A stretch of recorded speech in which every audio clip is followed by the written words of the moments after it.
Veteran place kicker. His job was endangered this summer by Tony Zendejas. He beat out Zendejas and now will oppose the young kicker who is a member of the Houston Oilers, Zendejas. Get a chance to watch the Houston Oilers pick it up and bring it back. I bet some young hearts are really pumping out there as they get ready for this kickoff. This crowd, by the way, really feels that they can have an impact on the game. They feel that they can help their team to win. And you'll sense that during the game. They're right on top of the field. Steve Tasker and Willie Drury are deep as the opening kickoff lands in the arms of Drury at the 7.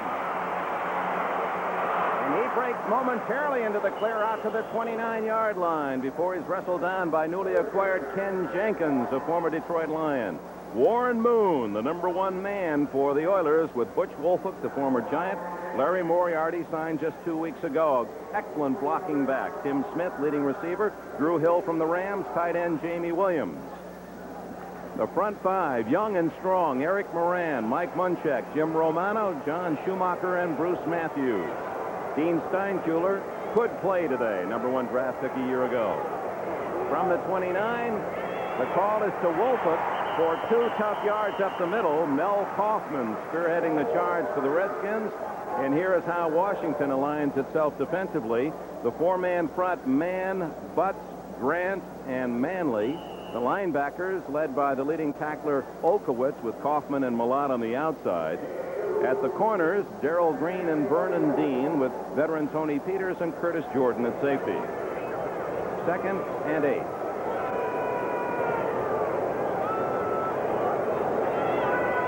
Moon's first throw, and it's knocked away by Vernon Dean. Good play by Dean, intended on the far side for Drew Hill. Dick, both teams talked very quickly and immediately when you asked them about the key to this game, about the running game. There's no question that Joe Gibbs said, in fact, we start with the running game. We want to stop people from running against us defensively. We want to establish the running game. They want to control the line of scrimmage. Warren Moon said the same thing when I talked to him today. We've got to be able to run the football. The Oilers come out with 4 wide receivers. Rafael Cherry, a 5th defensive back for Washington. Moon in trouble. And down he goes. In the grass was the ruling. Rich Malott got him. Flag is down as well.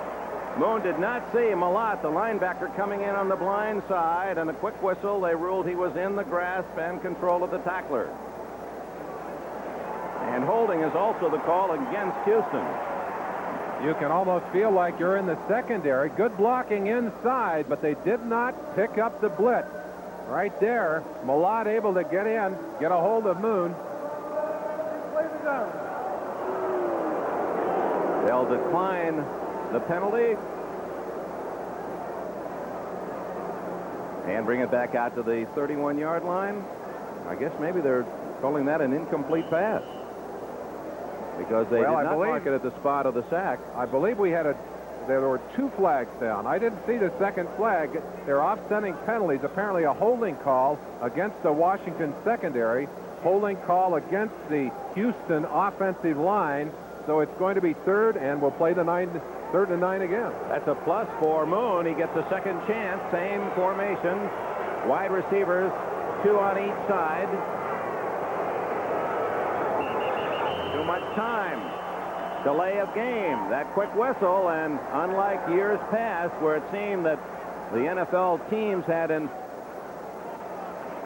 hour to get themselves set, it's not that way now, and it's very, very much like the college rule, 25 seconds, although there still is a 30-second clock. The quickness in which they mark the ball, you better hurry in and out of the huddle. We've talked with coaches. They've noticed it, and certainly we've noticed it in the broadcast booth. Not quite as much time for the replays or the little extra fill-ups that we've had in the past. 5 yards marked off against the Oilers. It'll be 3rd and 14. The referee's microphone apparently malfunctioning. That's why we could not hear the last report on the double foul. Gordon McCarter is our referee today. Long yardage. Wilburn and Cherry are in.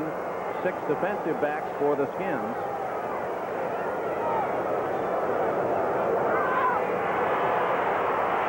Dave Butt, the giant tackle, 295 pounds, toppling Moon. And the first series of this game features an outstanding defensive display by the Redskins. Big Dave Butt from his left tackle position just blew right over the top of Schumacher, and showing amazing quickness for that 310-pound frame. He just got outside. Schumacher could not contain him, and he took Moon to the ground. That's a fine sack, and that's the kind of pressure that these Redskins can put on you with that 4-man rush. All the way back to the 14-yard line. The series began at the 29, so on 4th and 25. In to punt, barefooted, left-footed kicker Lee Johnson, the rookie from Brigham Young. Rafael Cherry, rookie from Hawaii, at the 40 of Washington. Johnson averaged 42.5 yards per punt last week against Miami. Whoa, he just did get it away, and it's a beauty. Cherry lets it bounce and has to pay the price for it back at the 33-yard line. What a kick by Lee Johnson, as he just did clear the rush of the Redskins and hammered a beauty. He sees the rush coming from the right side of your picture and just manages to punch that ball out. Boy, that was awfully close. Virtually blowing it out underneath the rush man, Darrell Green, number 28. 41-yard punt. Actually, it was more than that. They start from the 34-yard line. Riggins, and now to Monk on a reverse. Art Monk. All the way to midfield, and a first down. Bo Eason knocking him out of bounds after a 16-yard play. A very eager young defensive team. And the way to take advantage of it, get them started to their left and throw the reverse at them. They give it to the speed to Art Monk. Only one player over there actually did a good job. That's Keith Bostic, 25, who strung it out. It would have been an even bigger gain had he not made an excellent play. Back on the punt by Johnson, just to get the numbers right. 54 yards on the punt. First down, Washington, midfield. Riggins plowing for 3, and he is hit hard. Let's check the defense now for the Washington Redskins with Joe Theismann. John Riggins, the solo running back. This is in their 2 tight end set, the H-back set. Calvin Muhammad and Art Monk, the wide receivers, with Didier and Warren, the double tight ends. The giant line of Jacoby, Grimm, Donnelly, Huff, and May. 2nd and 7 from the Houston 47. Riggins again for about 4 yards. He'll be shy of the first down by 3 as the blue jersey Oiler defense unpiles. Here's how they set. Childress, the number 1 draft pick, rookie at one end. Jesse Baker at the other, with Big Mike Tinsrud on the nose. The 4 linebacker set: Robert Lyles, Avon Riley, Robert Abraham, Johnny Meads, all young, all fast.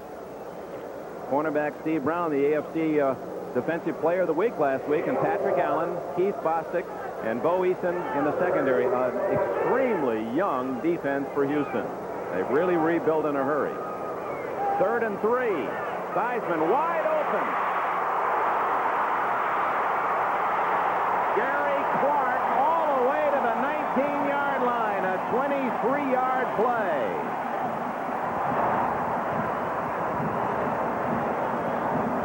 There are 10 new faces on the Redskins for 1985. One of them belongs to number 84, Gary Clark. Starred in the USFL. Shows you some fine footwork and speed there. Got away from Brown, Steve Brown on the outside. Again, a great move. That's Bo Eason, 21, missing the tackle. Great field position. Redskins driving now to the 20-yard line of the Oilers. That's Didier in motion, and Riggins follows him, but hit from behind, trailing the play. The Oilers, Johnny Meads and Robert Abraham in on the tackle as well. Riggins short yardage. He's approaching another milestone as Riggins. Watch Didier now. He's going to come to the inside, and he's going to stop and reverse and go back into the line to block.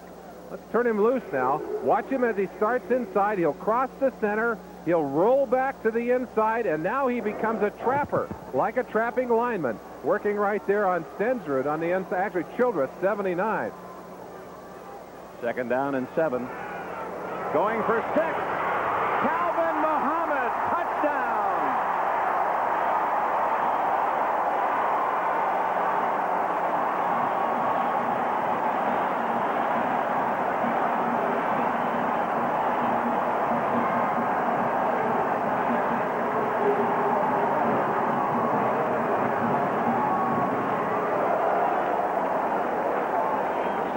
Yards, the touchdown Theismann to Calvin Muhammad. Boy, that was an impressive march downfield engineered by the Redskins, and Mark Mosley tacks on the extra point.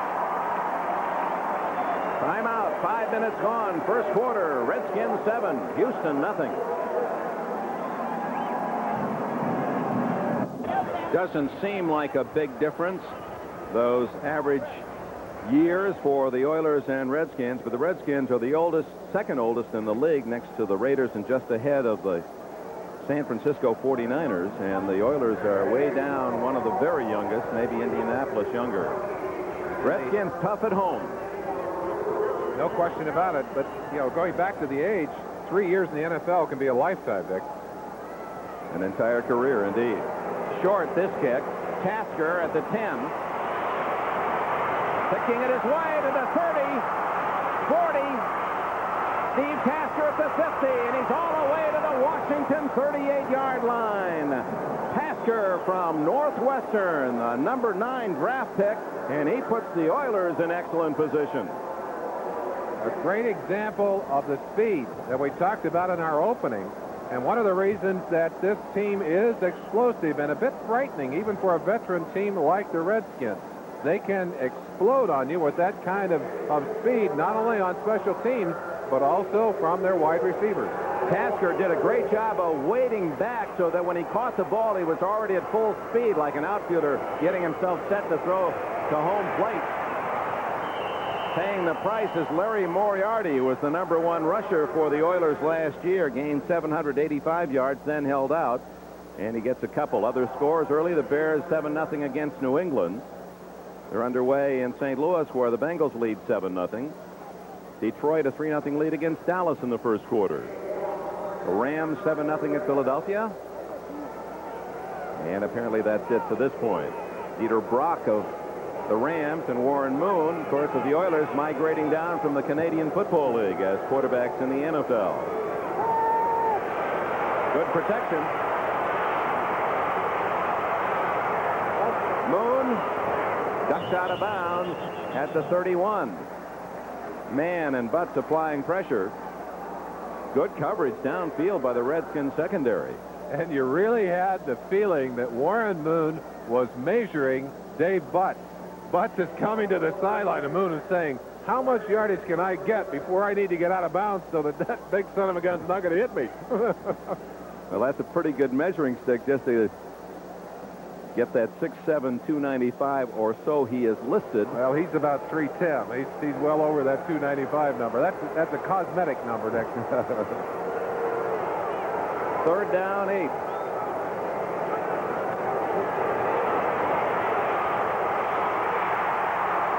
Moon is sacked again at the 41-yard line. Dexter Manley, number 72. Charles Mann was there first and almost had the sack. Forced Moon straight ahead where they nail him for a -4. The Redskins love to put on the blitz. They came on the warpath on that one. Indeed, they did. Monty Coleman, 51, in there along with Charles Mann. But watch Moon duck under the pressure right here. Just ducks down, is strong enough to pull away. Now, they're lucky they caught him right there, because seeing that, a lot of defensive backs will relax. Sometimes you come back and throw a big one after that. Rafael Cherry back as Johnson kicks for the 2nd time. Good kick. And it bounces out of bounds.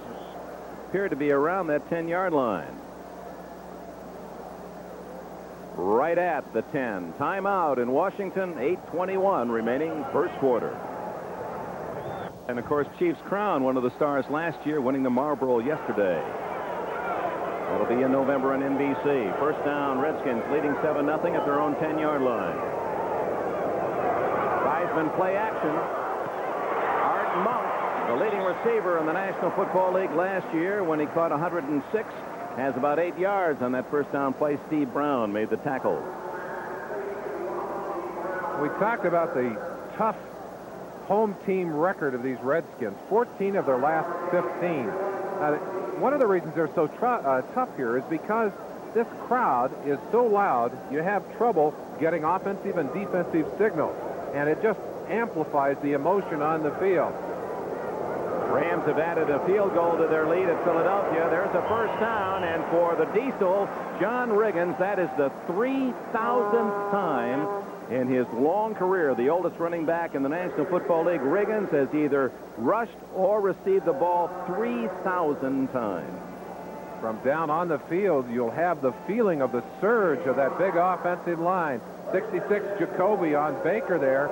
Baker trying to hold up Mike Soche, number 72, but the Diesel just plowed in behind him. First down. Riggins again. Slamming his way across the 30-yard line. Veteran from Kansas. Good carry on first down. I asked John Riggins yesterday at practice. I said, how's your body, John? He said, well, I'm to the point now, he said, where I make a run, I kind of look over my shoulder to see if I left any parts on the road.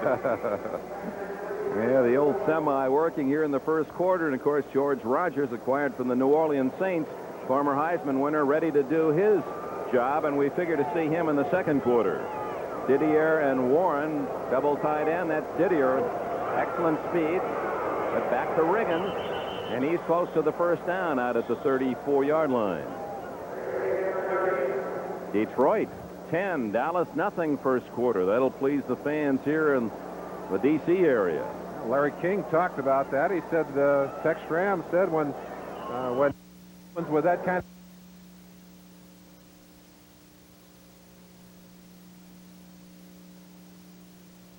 side information as he hears it every Sunday prior to our coverage, along with Messrs. Costas, Axelm, and Rashad. Larry King joins us in '85, our Super Bowl year. Riggins into the clear and all the way to the 49-yard line. Otis Wansley threw a block, and Steve Brown saved a touchdown.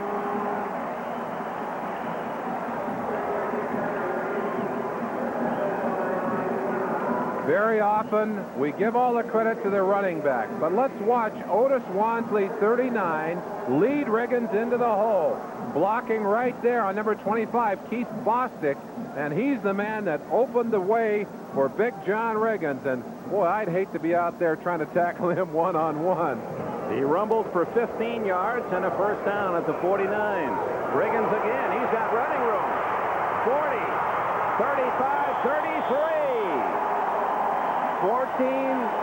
18 more yards for Riggins before Abraham can make the tackle.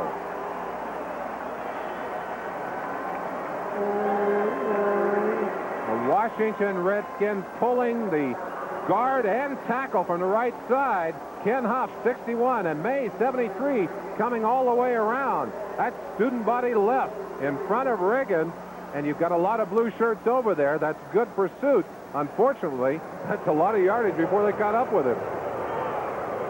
First down, and George Rogers has replaced Riggins. Rogers gets the call. And down he goes, just shy of the 30-yard line. Rogers fumbled once last Monday night against the Cowboys, and that disturbed Joe Gibbs. He has one rule, almost top of his list. You don't fumble and stay here in Washington. Watch the little fake as Rogers starts to his right and goes back left. A different running style. A little bit better on the shaking side. He can move laterally a little better than Riggins, but nobody gets those shoulders square and powers better than Big John.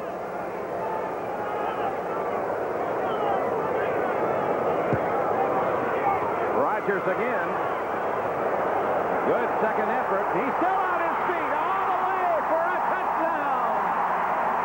No whistle. Rogers refused to go down, and he emerged out of that defensive crowd for the second Washington touchdown.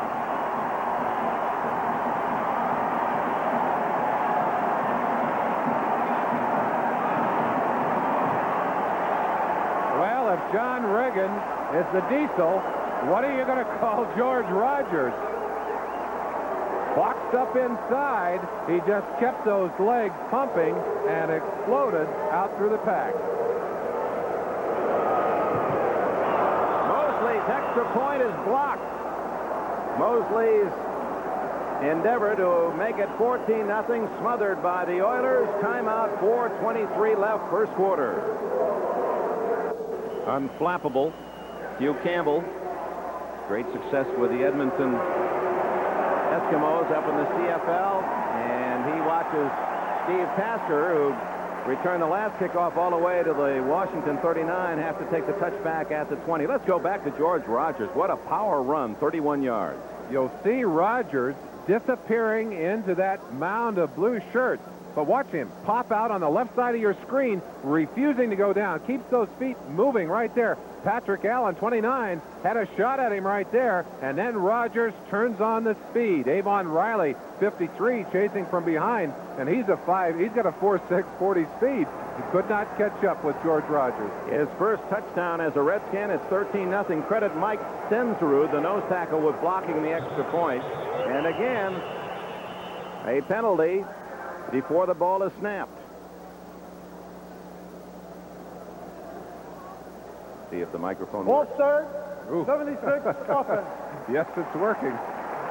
One of the offensive linemen obviously lifting up his hand, getting off too quickly. Eric Moran. Eric has his hands full today with Dexter Manley over there on the right side of that defensive line. And Joe Gibbs, this is really the way he had hoped this game would start. They've started with a hot hand. They've got the crowd involved. They've got it going their way. And there it is. Rushing yardage, 93-4. Controlling the line of scrimmage. Butch Wolford. Dave Butts was in the backfield and on Wolfick's jersey before Wolfick had a chance to take the second step. Butts shot through there. Butts showing some real quickness. Now, you'll remember that Butts held out, missed a number of ball games, came in late. Watch him on the left side of your screen. Again, that's Schumacher trying to get a hold of him, but he just blew through there, and you get an idea of how strong Dave Butts is. Got one handful of jersey and jerked a 210-pound back right back to the ground with it. Eagles score a field goal, 10-3 first quarter. The Ram touchdown came on an 80-yard punt return by Henry Ellard. Moon from his own end zone. Wide open.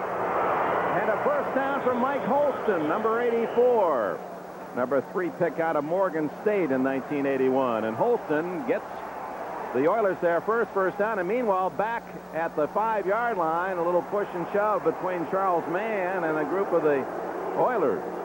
Larry Moriarty and Mike Munchak in the middle of that stack as well. No flags on the ground. The officials deciding it was pretty even.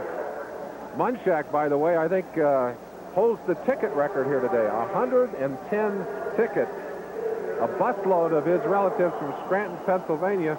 The players, pretty tough, though. They said, did they bring them down in cold trucks? They wanted to know. 110 tickets for this game. Well, that's a piece of money out of your pocket. Miami tried to rebound from the loss to the Oilers last week. Draws first blood against the Colts. First down. Wolford. Losing is Neil Oklowitz. Curtis Jordan. Charles Mann all in on the stop of -2. Dave Butts again. Tremendous penetration. Boy, he is just chewing them up in there. The Houston Oilers very proud of their offensive line, but they're getting chewed up on the line of scrimmage right now by the Redskin rushmen. In fact, the Redskins have not allowed an opposing back to rush for over 100 yards regular season, except once, Gerald Riggs, in the last 31 games. They're geared to stop the run, and Joe Gibbs wants the team to build the offense around the run. Moon looking long. Incomplete, and a good defensive play by Vernon Dean to knock it away from 85, Drew Hill, former Los Angeles Ram. The ball slightly underthrown. Now, Drew Hill, excellent speed, had a little room, got out ahead of Vernon Dean. You see it right there, but the ball behind, he had to wait for it. Dean made up the ground and knocked the ball away. That's right, led a little more, and Hill might have had a touchdown. Boy, they've really rebounded in the past after a Monday night appearance. They're 10-0, are the Redskins, after a Monday night game. Of course, they lost on Monday at Dallas, 44-14. Draw play, read well by that Redskin defense, and you can bet Dave Butts, yep, there he is, 65, Butts to spoil the Oiler plan. A big Dave Butts and number 77, Darrell Grant, are like an interior wall, and they have just blocked it up. Redskins shutting down that running attack. I think the Oilers are probably negative yardage rushing so far in this ball game. Well, they've had 3 possessions and only 1 first down, and that came on the throw by Warren Moon. Johnson's third punt of the quarter with a minute and a half remaining. Cherry at the other end at the Skins 25. Boy, another great kick. This young man really has a foot. To the 15. Cherry down at the 22. Tackled by Jeff Donaldson. 1 minute, 18 seconds remaining first quarter. Well, the Redskins in hog heaven. That's not a section at RFK. That's a slab of seats. It's first down for Washington at their 23-yard line, leading 13-0 late in the first quarter. Dragged down after about a 7-yard gain. Avon Riley takes care of number 38, George Rogers. Let's go now to New York. All right, Dick, and it's good to note that some of Pete Axthelm's friends are in attendance today at RFK. Here's the St. Louis game. Look at this nice move by Earl Farrell off the pass from Neil Lomax. He goes 27 yards for the tying touchdown play set up by a Kinnebrew fumble. Bengals and Cards, even at 7. Dick? All right, Bob, with less than a minute remaining in the first quarter, the Redskins lead 13-0. A play 2nd and 3. Theismann doesn't use the gamble. He just sends it straight ahead with Rogers, the touchdown maker. The 31-yard rumble by Rogers, and he has a first down. Johnny Meads makes the tackle, one of the young linebackers for Houston. Very impressive, the Redskins, in their 2 opening drives. Rogers, the 80 Heisman winner. Mike Rozier now with the Oilers, winning in 83 for the Huskers. The Redskins have been using 3 tight ends. I've never seen this except in short yardage. They got 3 tight ends out there, and they're stacking, or have been stacking, 2 of those tight ends on one side of the field. And that is the end of the first quarter here at RFK in Washington, D.C. And the fans are happy about the score. Redskins 13, Oilers nothing. One of the better kept secrets in the National Football League, Tim Smith, was caught more passes than any wide receiver the last 2 years combined. Had 83 2 years ago and 69 last season. But not much offense for the Oilers in this one. First quarter belonging to the Redskins, 13-0. First play of the second quarter, and it's Rogers down at the 37-yard line after a 3-yard carry. Again, Dick, the Redskins using 3 tight ends. You'll get a chance to see them here on the left-hand side of your screen. 2 tight ends on this side, another tight end on that side, and the Redskins are just going to take the ball and move right over there behind that power blocking. Good job by Rogers of exploding up into there, but again, I've never seen 3 tight ends employed except in short yardage, frequently done in short yardage, but here they're doing it in the middle of the field.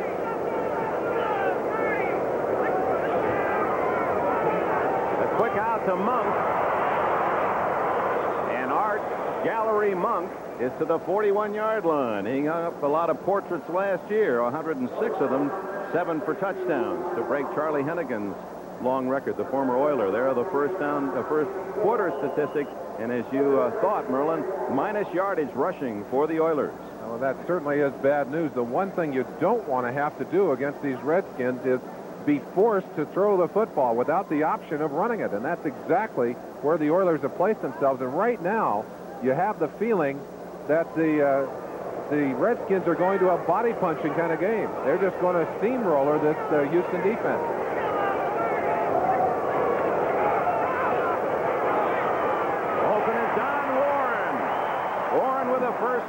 before Jeff Donaldson can make the tackle. It's a first down, Washington at the 49, another 9-yard gain, and Merlin, they're moving at will. They certainly are. And look what the Houston Oilers are trying to do. They have 9 men right up on the line of scrimmage. They're trying to pressure the Redskins. The Redskins responding with their own pressure. They just go bullying up into the center, and then they throw the little play pass to Warren. Now, that's a tough combination. They look like they're coming at you with a run and just drop back and flick to the tight end. Rogers into Oiler territory to the 46-yard line. Robert Lyles, in his second year from TCU, made the tackle. The Bills take the early lead against the Jets. Stay with us, of course, throughout the day. We'll be updating all the scores and, of course, have the top plays for you at halftime at NFL 85. Hugh Campbell hopes that the Oilers might get a call, but thus far it's been all Redskins.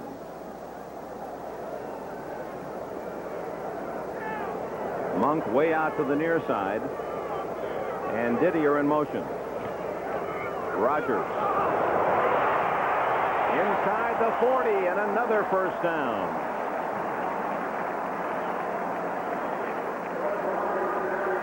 What a fine trade that has proved to be for these Redskins, who were concerned about the durability and the age of John Riggins. Now, with Rogers in that backfield, they can alternate these two power backs, and certainly Rogers' numbers today would indicate that Riggins may have to use some power to hold on to his job. Average of 9 yards per carry. Wow. Theismann did not like the call and then the defense he saw, so the Redskins spend their first timeout. 11 minutes and 38 seconds remaining in the first half here in beautiful Washington this afternoon. The Redskins lead by 13. Today's game is brought to you by Honda Motorcycles. Honda, follow the leader. By Coors Light, the silver bullet. There's no slowing down with a silver bullet. And by NCR, who bring you a better personal computer.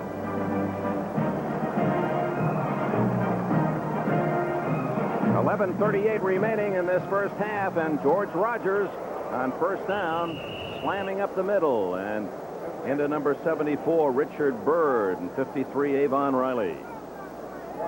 Washington Redskins throwing a myriad of formations and all kinds of motion, and their objective very clear: to try and confuse the young defense. Jerry Glanville, the defensive coordinator, concerned about the youth of this defensive team, and boy, they're getting their eyes full of people moving around and jumping to different formations. This is a tough team to play. Theismann perfect in this first half after he suffered 5 interceptions, a career low against Dallas.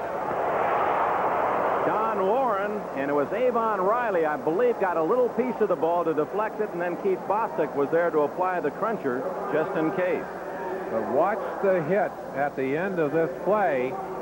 Pat's right on target. In fact, Theismann had been on target all day. Watch 25, Bostic right there. Woof.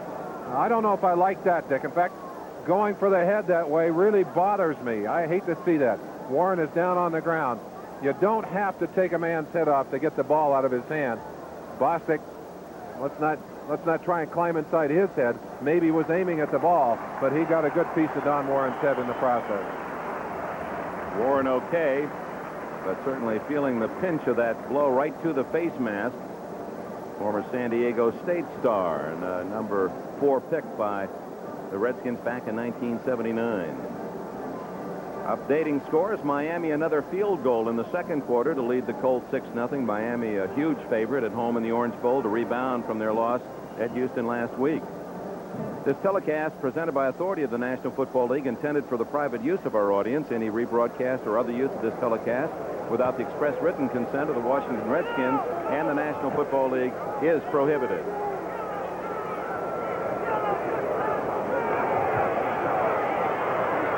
Theismann. And the play is over as soon as he goes down at the 25-yard line. Jeff Donaldson there to touch him down, but actually, once that athlete goes down, you're supposed to leave him alone. If he slides feet first, the play is over. A new rule to protect that quarterback. And Theismann showing that those legs of his can still move. You get a feeling right there for Theismann's ability to run the football, to turn a bad play into a big play. The mobility of a quarterback. We have two very accurate and mobile quarterbacks today on the field. Theismann gunning it. And Didier has a short yardage play at the 21-yard line. Steve Brown made the hit. Brown from University of Oregon and voted the AFC Defensive Player of the Week last year. And there he is, 24 Brown. His sister, Olivia, is a regular on the hit series on NBC, Miami Vice. It was interesting that last week he put the Vice on Miami. He had 2 interceptions and 10 tackles to earn that honor. Hasn't quite been able to slow down Theismann and these Redskins today, though, Dick. Second down and a short 5. Misdirection, and Rodgers hit at the 20, spinning away for 3 extra yards. Ray Childress, the #1 pick of the Oilers, All-American at Texas A&M, number 79, on the tackle. Rams and Philadelphia. Eagles score on another field goal in the second quarter to cut the Ram lead to 4. Big John Riggins back on the field. And Rodgers coming out.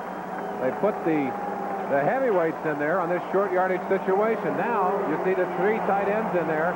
This is a normal situation for 3 tight ends. We're used to seeing them in this kind of play. Along with Otis Wansley, 39 in front of Riggins.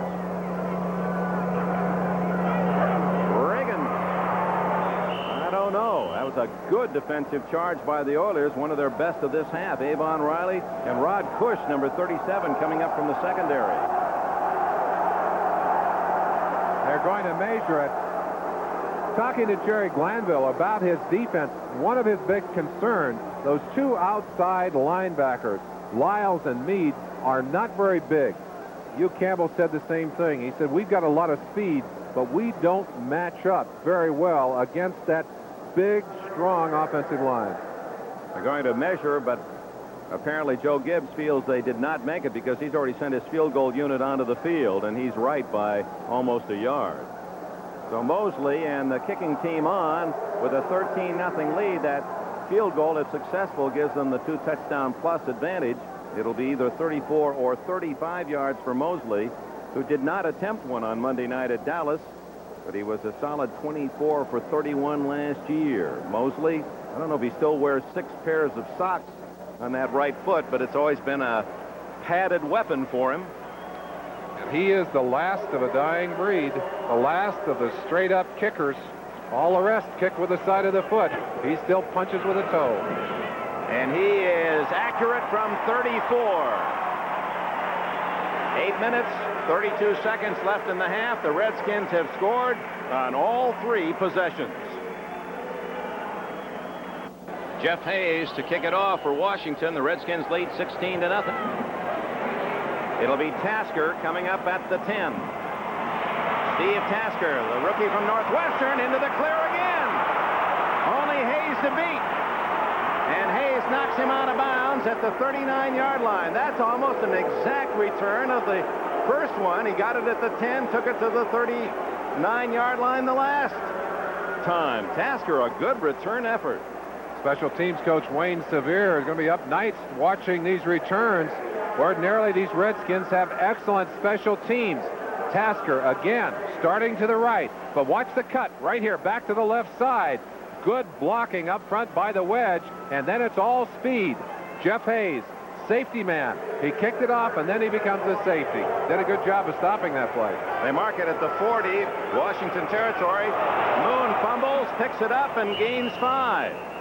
That's about the best run of the afternoon. I was going to say the same thing, Dick, and that's unfair. Warren Moon, we talk about quarterback mobility. Moon is an excellent runner. In fact, in the preseason, averaged 7.2 yards per carry.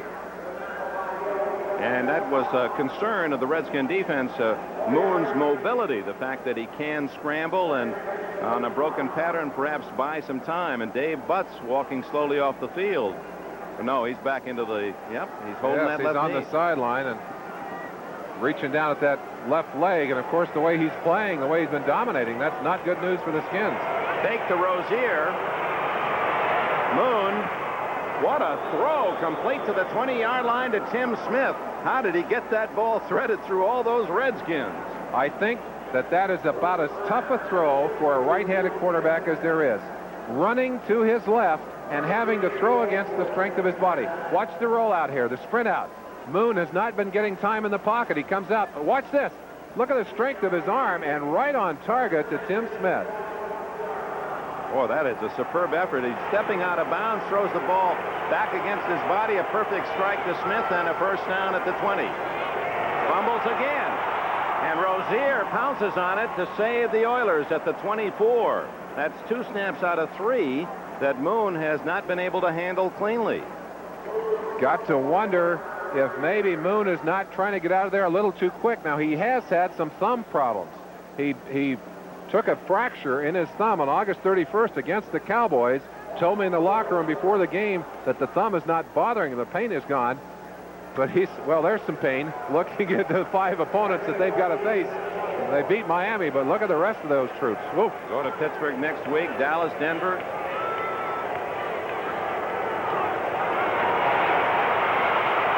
Going long. Wolford had a step on Curtis Jordan, but the pass too long. And a flag is down. Back where you would suspect holding against Houston. Dave Butts back into the game, and very quickly someone on the right side of that Houston line appeared to be hanging on for dear life. 13-0, 16-0 here, Redskins. They've scored on 2 touchdowns. 17-yard pass Theismann to Muhammad. A 31-yard run by George Rogers. 34-yard field goal Mosley. Holding, number 62, offense. Penalty accepted. Repeat, second down. So it'll be second and long. We'll run down all the scores, early games in the NFL for you in the next play or two. In case you're just joining us here in Washington on a beautiful afternoon. Schumacher, who is blocking on Dave Butts and having giant troubles getting the call on the holding penalty there. Moriarty and Wolford behind Moon. Incomplete to Jamie Williams.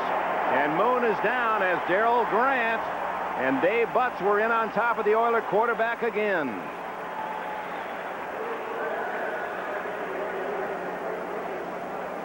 Boy, they're just not able to stop Dave Butts in this first half. He's having things his own way. He is dominating. Well, even on that last play, when he was not in there to make the stop, he came through, blew open, and actually forced Moon to stay on that side. Moon couldn't go anywhere because of Butts' positioning on it. Battle in the National League East. The Mets lead the Expos 4-0. 3rd and a mile.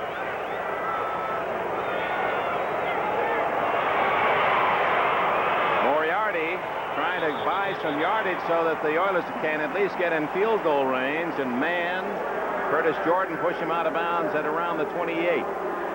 So in comes the place kicker Tony Zendejas from Nevada Reno from the United States Football League. The Redskins had him during the summer. Well chronicled in these parts that many felt that they wanted him to win the job, but he couldn't. And Mosley retained. They traded him to Houston, and last week he was 2 for 2 against Miami, including a 46-yarder. This one would be 44.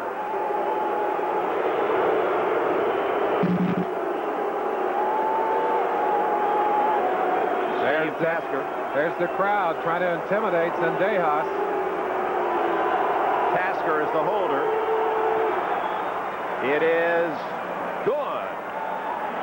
Didn't look as if he hit it cleanly, but he drove it through, and with 5 minutes and 10 seconds remaining in the first half, Houston is on the board. Excellent job by the kicker. I can tell when the weather is really football weather like today because you're next door and I can hear you getting pumped up in the morning. That's me doing those morning jumping jacks and exercises. What a beautiful day. This is the first real football day we've had this fall, and I'll tell you, it gets in your blood, the colors, the excitement. They're tailgating out in the parking lot. I'm ready. I'm ready. And so are the Oilers and Redskins on this kickoff. Johnson with a 16-3 Redskin lead. Boy, the punter can also hammer that kickoff. Jenkins returns to the 22. Ken Jenkins, a 23-yard return. Let's go to Bob Costas in NFL 85. Dick, after a penalty-filled first quarter, the New York Jets got it going, and Freeman McNeil takes it in from 6 yards out early in the second quarter at the Meadowlands, and the Jets now lead Buffalo 7-3. Let's go back to Dick Enberg and Merlin Olsen at RFK. Where the Redskins have been dominant 16-3. Riggins and Rogers, interestingly, have shared duties at running back, each with 59 yards. And it's Rogers in there now. Theismann to Art Monk. Just did get knocked out of bounds by Steve Brown. Interesting to examine how much differently this day is going for Joe Theismann. Last week, 5 interceptions, the most he's ever thrown in a game. And he made some comments after the game that were interesting to me, Dick. He said, you know, we've been working to get ready for this opening game for 5 weeks. Maybe they worked a little too hard. Maybe they were just a little too tight, a little too ready. And they blame the communication, lack of communication between Theismann and a fairly new set of receivers in the Dallas debacle. Rogers just a couple to the 29, where it'll be third down and a long 3. Ray Childress, bottom of the pile for Houston. Well, when you get beaten as badly as Washington did last week, there's enough blame for everybody. You can point all the fingers you want, but obviously the preparations this week and what they have done to get ready for this game have certainly changed the way the early texture of the game is going anyway. Well, from the 3 tight end to the 3 wide receiver, Monk, Muhammad, and Gary Clark are all in, along with Keith Griffin. Good protection. And now it breaks down as Jesse Baker from the backside. Baker, the veteran from Jacksonville State of Alabama, making the tackle, the first sack for the Oilers. And suddenly Houston, they got the good kickoff return, and that resulted in a field goal. And although the Oiler offense has not been able to move the football, now the defense steadying, and they forced the first punt by Jeff Hayes. 42.6 average last week in Dallas. At the other end is Willie Drury, or is that Drew Hill? Willie Drury for the Oilers at the 34.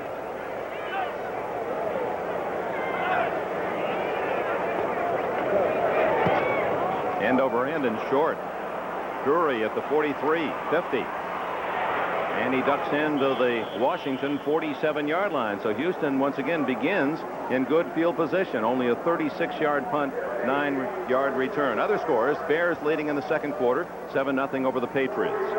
At St. Louis, 7-all in the second, Cincinnati and the Cardinals. Detroit, boy, a big roar from the crowd when they posted that on the scoreboard here at RFK. Lions 10, Cowboys nothing in the second. 7-3, the Jets ahead of Buffalo. You heard Bob just give you the results of that. Freeman McNeil with a touchdown. Rams outscoring Philadelphia 10-6 in the first half. Miami with a 6-0 lead against the Colts in the second quarter. Those are the other early games. Boone to Rozier, and he's dropped for a loss at midfield. Rich Malott and Neil Oklowitz, the 2 linebackers for Washington. Boy, they have really closed down Houston's running game. They have shut the door. It made it impossible. Rozier last week running effectively, and the Wolfhook, who had a beautiful game last week against the Dolphins, has just not been on track here today. Indianapolis just scoring to take the lead at Miami 7-6. They must be a little edgy down there in the Orange Bowl after Miami lost to Houston last week. Big favorites today. Moon, a quick hitter to Tim Smith to the 45. That'll bring up third down and 8. Curtis Jordan, the hit for Washington. Richie Bone, assistant head coach on defense, talking about Moon. I'm sure he would give him that pass all afternoon. In that situation, you need far more than the 4 yards he picked up. It'll be third and about 8 yards to go. There's Richie Pettibone, former teammate. He was a defensive back. Now, he doesn't quite look like a defensive back these days, but a good one.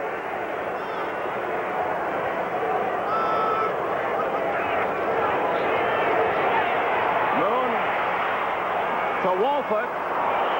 It appeared that Butch had a pretty good shot at catching that one, even though it was a little behind him, but could not come up with it. And guess who was right on top of Warren Moon again? Number 65, Dave Butts. The Oilers called him Kondo in watching the films. Number 65, Dave Butts, is just going to power through from the inside. Look at him, just running over people. Schumacher trying to get a hold of him. Romano trying to help. Moriarty trying to help. And Butts buries Moon. Well, you might as well put a blue uniform on him. He's been in the backfield as much as the Oiler runners. Johnson to kick again. Well, he has a strong leg. And that one kicks, is it? No, into the end zone. Just missed that corner. His nickname is Thunderfoot. He's had thunder in that foot today. Impressive. He didn't really hit that one cleanly, and it still just jumped off his foot. Indeed, thunder. 45-yard punt, 20 yards taken away, 25 net as the Redskins will start from the 20. Don't forget, next Saturday, the baseball game of the week, the Yankees will be at Baltimore and Montreal at St. Louis, as, of course, the pennant race is boiling down to the final 2.5 weeks. Next Saturday, 1 o'clock Eastern time, our baseball game of the week on NBC. Moon saying we got to find a way to wrap a rope around the ankles of Butts and keep him off my lap. Well, and that was Schumacher. I think Schumacher apologizing to his quarterback for not being able to hold Butts out of there. Theismann on a roll. Ball up in the air and incomplete, as hitting him from the blind side was Johnny Meads from Nicholls State, the linebacker. And Meads, one of the many lightning quick backers for the Oilers. He runs a 40 and 4.58. And he got in on the blind side, and Theismann lucky to come out in one piece. Meads really coming quickly, and that ball is an interception ball. Ordinarily, you get one that hangs up there. The defenders usually have a better shot at that ball than anyone else. Very often, that would be intercepted. They were lucky because that one floated down out of bounds. 2nd and 10 for Washington, and Keith Griffin is in the backfield. Younger brother of Archie and Ray Griffin from that talented Griffin clan. He darts out for 5 to the 25, and with that hurdle almost shot himself into the secondary. Richard Byrd, 71, with the tackle. These Redskins are so tough offensively because they can throw such interesting combinations of people. We've seen 3 tight ends in the game. We've seen 3 wide receivers in the game. Griffin goes in there, looks different than the power backs. Stay tuned for NFL 85, and one of the comments certainly that they'll be talking about, the Bengals have just gone ahead of the Cardinals 14-7. Kenny Anderson to the #1 draft pick Eddie Brown, 44 yards for the Bengals score. Here it's 16-3 Washington, and a 3rd down and 5 for the Redskins at their 25 with just under 2 minutes left in the half. Griffin. He's got the first down and more to the 36-yard line. Jeff Donaldson finally secured him after a 12-yard carry. That's got to be a frightening sight as you watch the tackle and guard from the right side of your picture pulling to lead that play along with the near side guard. Look at the size of those people. Jacoby is about 310 pounds coming out in front, pulling all the way from that off-tackle position. Theismann trying to get more, and he goes to Griffin with a flag down. It'd be a short yardage at best, about 3 yards for the Skins. Now let's check the call. Yvonne Riley made the play defensively for Houston. Motion against the Skins. Really rebuilt this defense, gone from last year. Greg Bingham, Robert Brazil, Ted Thompson, linebackers, defensive linemen Jerome Foster, Willie Tullis, and Carter Hartwig, defensive backs. The last time these two teams got together, Dick, back in 1979, there are no starters left at all from the Houston Oilers team that played here in 1979. And only 3 of the 45 actually got in that game. Only 3 of the 45. Schumacher being one of those. I guess maybe he just as soon not be here today, if the truth were known. I'm not sure anyone wants to replace him either. Well, I don't want to go down there. I'll tell you that. I don't have Butts hitting me either. After the penalty, 1st and 15. Calvin Muhammad, first down at the 49. 17 yards, Theismann to Muhammad, and they're going to hurry up. Now a time is called. The Redskins will stop the clock with 1 minute, 6 seconds left in the half. At the top of your screen, watch him working against the zone defense. Going to come down inside, find the open area right there. Here he is right now, coming across the middle, drifts into the 50 against the zone. This Houston Oilers team running a lot of man for man. They got caught in the zone there. Mohammed able to find the open turf, and Theismann did a good job of getting him the ball. Mohammed has a touchdown catch earlier, 17 yards. That one good for 17 more. 1 minute, 6 seconds left in the first half. 16-3, the Redskins lead. Fumble, and what an alert play by the Redskins for a moment, but I think Houston might have come up with it after all. It's between 56 Abraham and 73 Mark May, and Abraham won the tussle. So the Oilers get their first turnover of this half, and with 57 seconds left, have a chance. A blindside hit on the quarterback. 37. That's Rod Cush blitzing from that blind side. You see the scramble for the football. Several people had a chance at it, but the Oilers come up with it in great field position. They need to get some points on the board. They got to get something going offensively, Dick.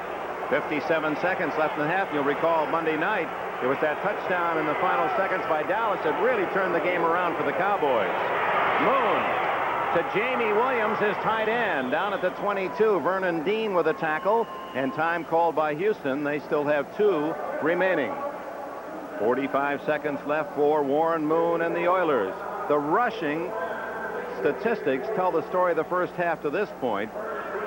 151 yards more by the Redskins. They said they wanted to run, and the second point made by Joe Gibbs stopped the run. Well, the statistics bear out the fact this team has performed well, and yet, Hugh Campbell's club could get a quick score here and go into the locker room down only 16-10. Sometimes one play can turn a game around, and the Redskins can look back to last week's game against Dallas. A rookie mistake by young Barry Wilburn, one of their defensive backs, just before the half. I think 6 seconds left to go in the half when that touchdown was scored, and it turned that game around, turned the emotion around. Right now, Hugh Campbell is talking to Warren Moon about a big play, hopefully, that could turn this game around. This is an opportunity that might well spell the entire feeling for that second half. If the Oilers cannot capitalize and go in 16-3, has to be a downer. The Bears have added 3 more points. On the other hand, to get the fumble where the Redskins look like they might add to the 16-3 lead, come back and get a touchdown, would really bring this young Oiler team a tremendous emotional lift. We talked about emotions prior to the start of that second half. Very important series right here. Just seconds to go in the half.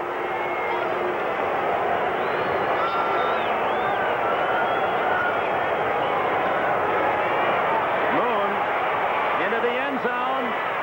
Oh, into a crowd. 4 Redskins and 2 blue jerseyed Oilers. Smith was one of them. Vernon Dean was closest in the coverage. Drew Hill was also in the end zone for Houston. When you can keep pressure on a quarterback all day, he just simply cannot devote as much of his attention to those receivers downfield. He's got to be constantly trying to feel that rush. It looked like Moon was a little nervous in that pocket, and you can't blame him. He's taken a beating here in this first half.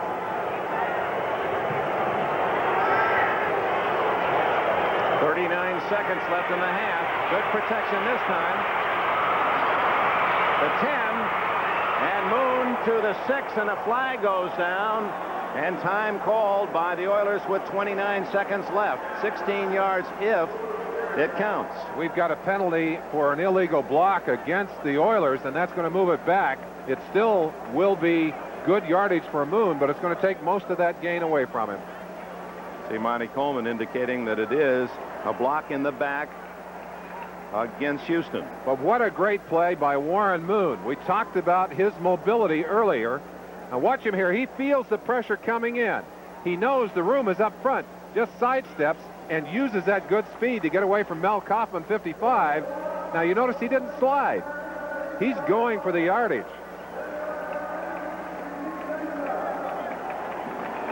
Ball is brought back on the 10-yard penalty to the 17 from the 7, the spot of the foul.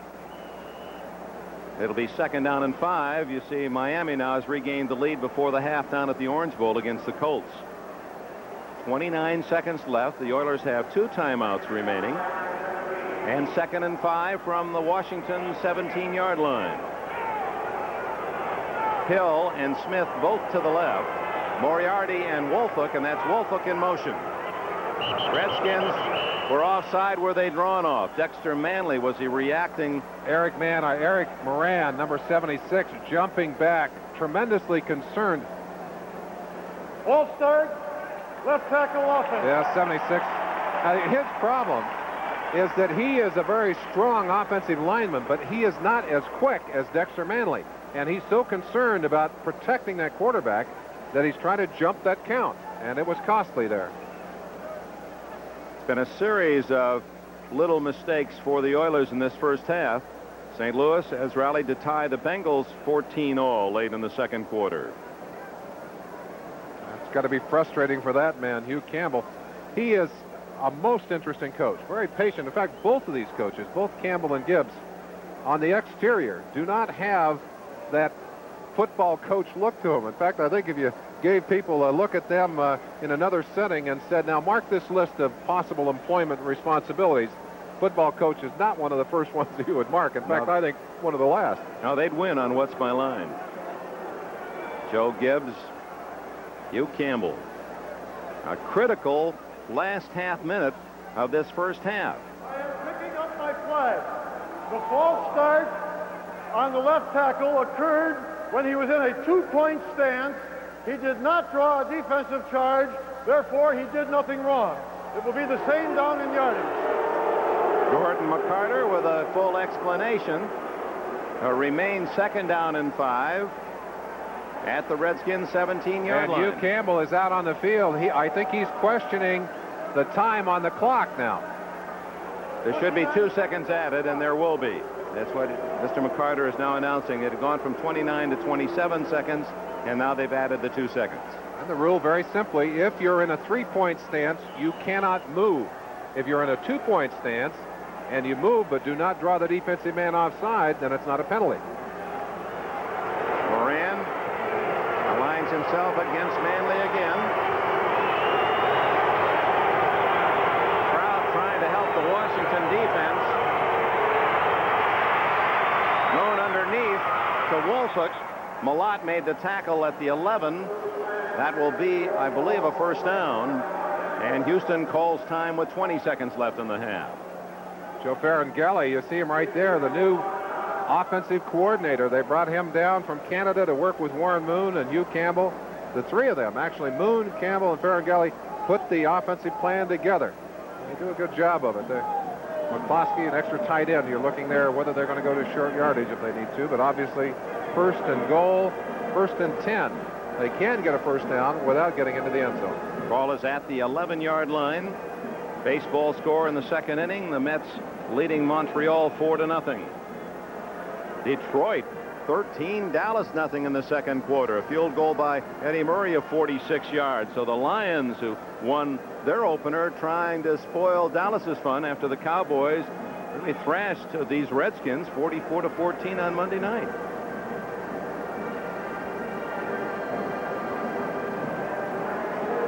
Campbell, boyish-looking 44-year-old former Washington State wide receiver and a star in the Canadian Football League, and a brilliant coach. Great success with the Eskimos of Edmonton. And he said that on Thursday night he got not your ordinary phone call of congratulations on the upset of Miami. He said Wayne Gretzky, the super hockey star with the Oilers, called him to say, boy, way to go, coach. Gretzky has followed the successes of Campbell and Moon, who have migrated down to Houston. First down at the 11. 20 seconds left in the half. The throw is to Drew Hill, and Hill is down at the 2-yard line. Boy, he was bouncing around like a pinball, but couldn't get in the end zone, as the Redskins did a great job of holding him out.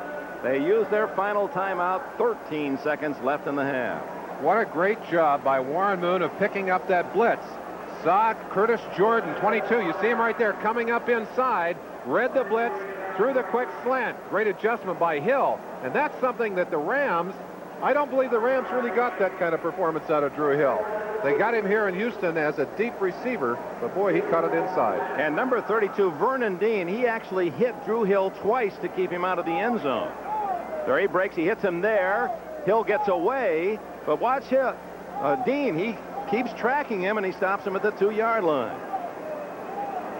NFL 85 halftime will be with us right at the gun. 13 seconds left. It'll be second down and a yard from the 2. What do you think here? You got to pass the ball. He's got 3 downs to go in only 13 seconds. Ideally, you get down there with a little more time and you have the options. But maybe what you do is roll it out. I think the toughest play in football in short yardage is the quarterback roll by a quarterback with speed, because that puts one more blocker or one more receiver into the pattern. Big opportunity here in the final seconds of the first half for the Oilers to get back in the game.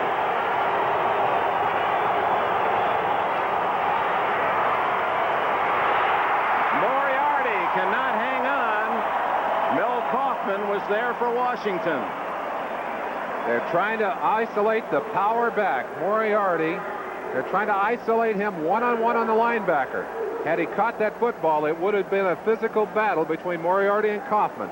You see, Vigali is very upset on his sideline. He's saying, hey, that's exactly what we wanted. We got it, and we didn't get the catch. Third and a long one at the 2.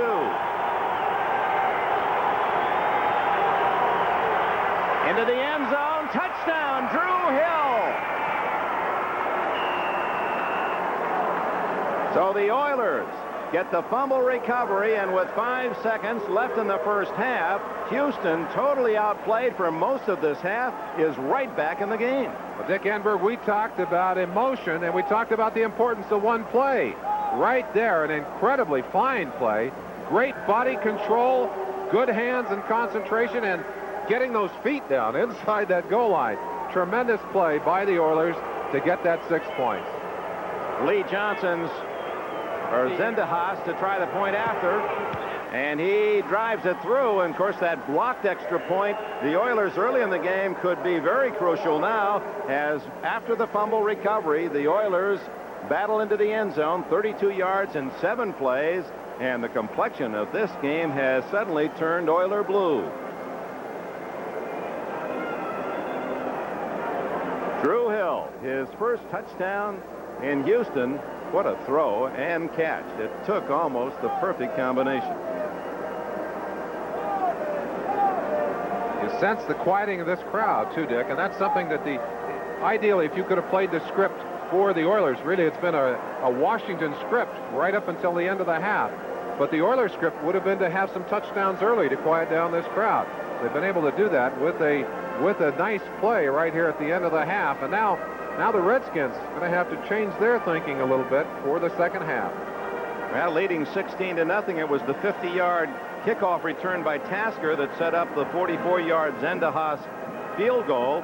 And then with Theismann trying to drive Washington to add to their 16-3 advantage, he was hit, fumbled, recovered by the Oilers, and they get the touchdown, 2 yards moon to Drew Hill to make it 16-10. Look at the Jets suddenly scoring 3 touchdowns in the second quarter themselves against the Bills.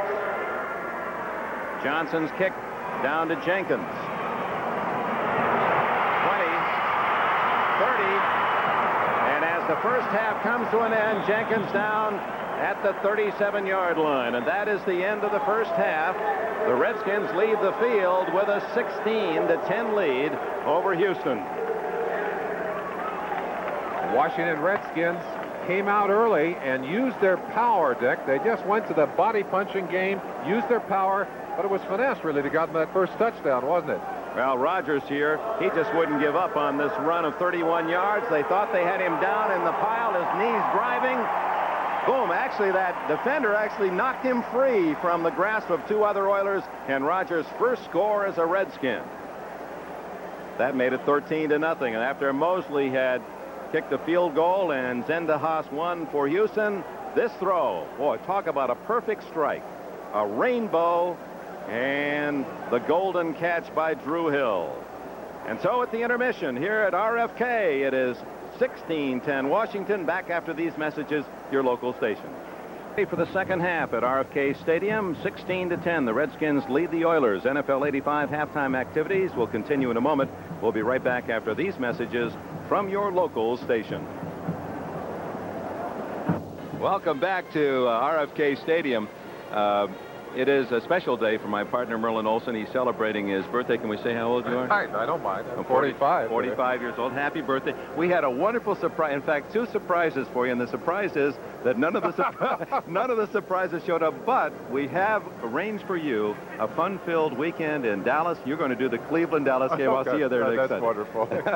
You know, I was talking to Joe Theismann yesterday, and his birthday was last week, the day of that awful game against the Dallas Cowboys.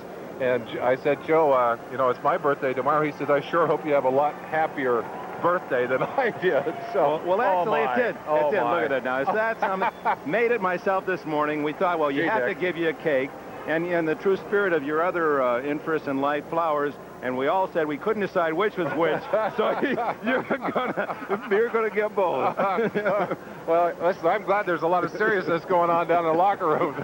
Enough of that. So.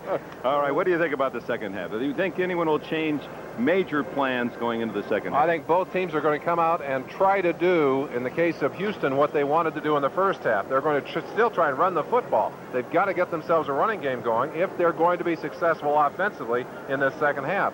I think for the Redskins, we're going to see more of the same. Basically, they were able to control the line of scrimmage with their running game and their defense, and they're going to try and do the same thing here in this second half. Well, I can recall when you were a Ram, a lot of coaches would say, we got to put somebody out there or 2 people out there to stop Merlin Olsen. How do you stop Dave Butts? What do you think is going to happen there? Well, I think one thing that they have had to have considered and obviously put aside is the idea of putting Steinkuhler back in the game. Steinkuhler getting over a knee injury. He's been held out because they don't want to lose him. He's more important in the long run, and I think this is a real test of a coach.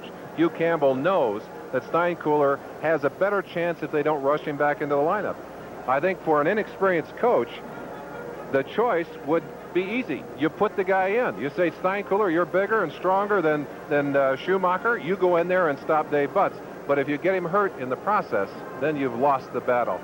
Dave Butts, on the other hand, having a great game and possibly can continue to dominate, although having held out, he's not quite in the shape that he would be if he'd been in training camp, and conditioning could be a little bit of a problem. We'll keep an eye on him. It doesn't appear that he was slowing down, believe me, as he was blowing over the top of people all through that first half. Really 45, huh? Don't you like that? A little silver in the beard? Yeah, Why well, not? happy birthday from all of us. Thank you, Dick. Let's go to the second half. The Redskins and the Oilers, the score 16-10, and that does not reflect the statistics of the first half because Hugh Campbell's Oilers did very little to move the ball, but they had 2 excellent kickoff returns, one of them of 50 yards to set up a field goal, and then a key play made when Rod Cush came in on a safety blitz and nailed Theismann. His fumble recovered by Abraham, and the Oilers just before the half got the touchdown on Moon's 2-yard throw to Drew Hill. No question about the athletic prowess of that man, Warren Moon. Certainly has brought that stamp to this Oiler team and is getting better all the time. Washington Redskins huddling around Wayne Sevier, the special teams coach. Old Riggo, the Diesel, getting ready on the sideline. I've got to believe that having someone to alternate with is going to make his year a lot nicer. Let's look at those statistics. The total yardage, and most of that for the Redskins rushing yardage, 162 yards rushing in that first half, and that's an area where the Oilers have been weak over the last few years. They did hold Miami under 70 yards last week, and they felt they were improving, but not so in the first half. Passing, 7 for 13 for the Oilers, 9 for 11. Theismann hot in the first half. They'd like him to continue that hot hand. Believe me, they're going to give him chances to do the same thing that he did in the first half if possible. Lee Johnson will kick off for the Houston Oilers with Ken Jenkins, third-year man from Bucknell, just signed this week by Washington at the other end. At the 5. At the 20. And Jenkins is out across the 30 to the 31-yard line. Good return. And here comes Theismann and the Redskin offense. And we'll see whether or not, indeed, Washington will stay with that ground game that devoured big chunks of yardage throughout the first half. And obviously, when they go to the running game, they can control the clock.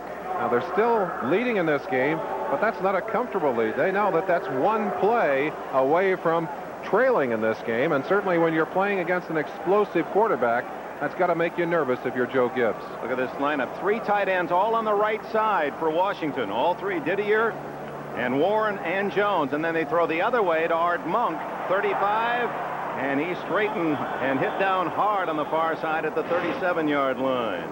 Jesse Baker made the play. And that's an excellent play. That shows you the hustle of this Houston defense. Now they're all over the field. Jesse Baker, big defensive lineman, hustling all the way out from the inside.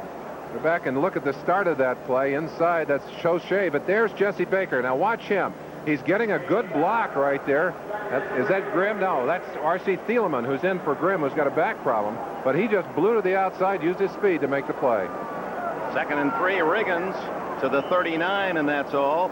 Right into the teeth of that Oiler defense, and there was 79 Ray Childress, a 6'6", 267-pound rookie from Texas A&M. They're very excited about the performance of Ray Childress. Drafted him number 1. He's not as far along because of a holdout as he should be, but he has fit right into that lineup. Didn't take him long to get in there and start to make his presence felt. He's a very physical talent. The Oilers have needed that kind of dominant defensive lineman. They haven't had that for a number of years. 25 sacks the last 2 years with the Aggies. 3rd and 2. Oh!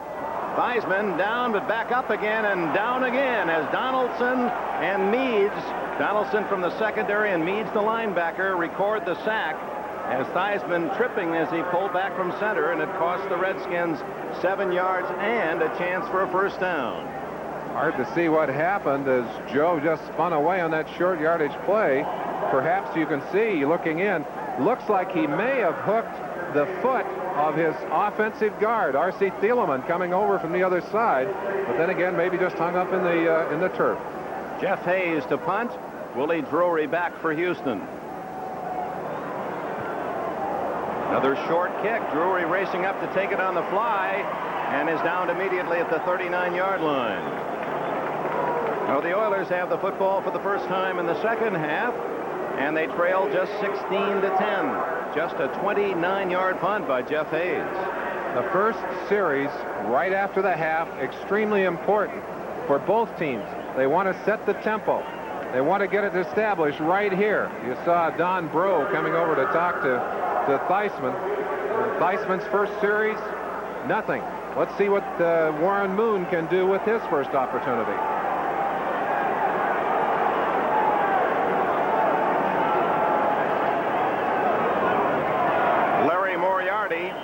Former Notre Dame star gets a couple, maybe 3. Butts and Grant in the middle of the Redskin defense to make the stop. With Moriarty in the backfield is Mike Rozier from Nebraska, the Heisman winner.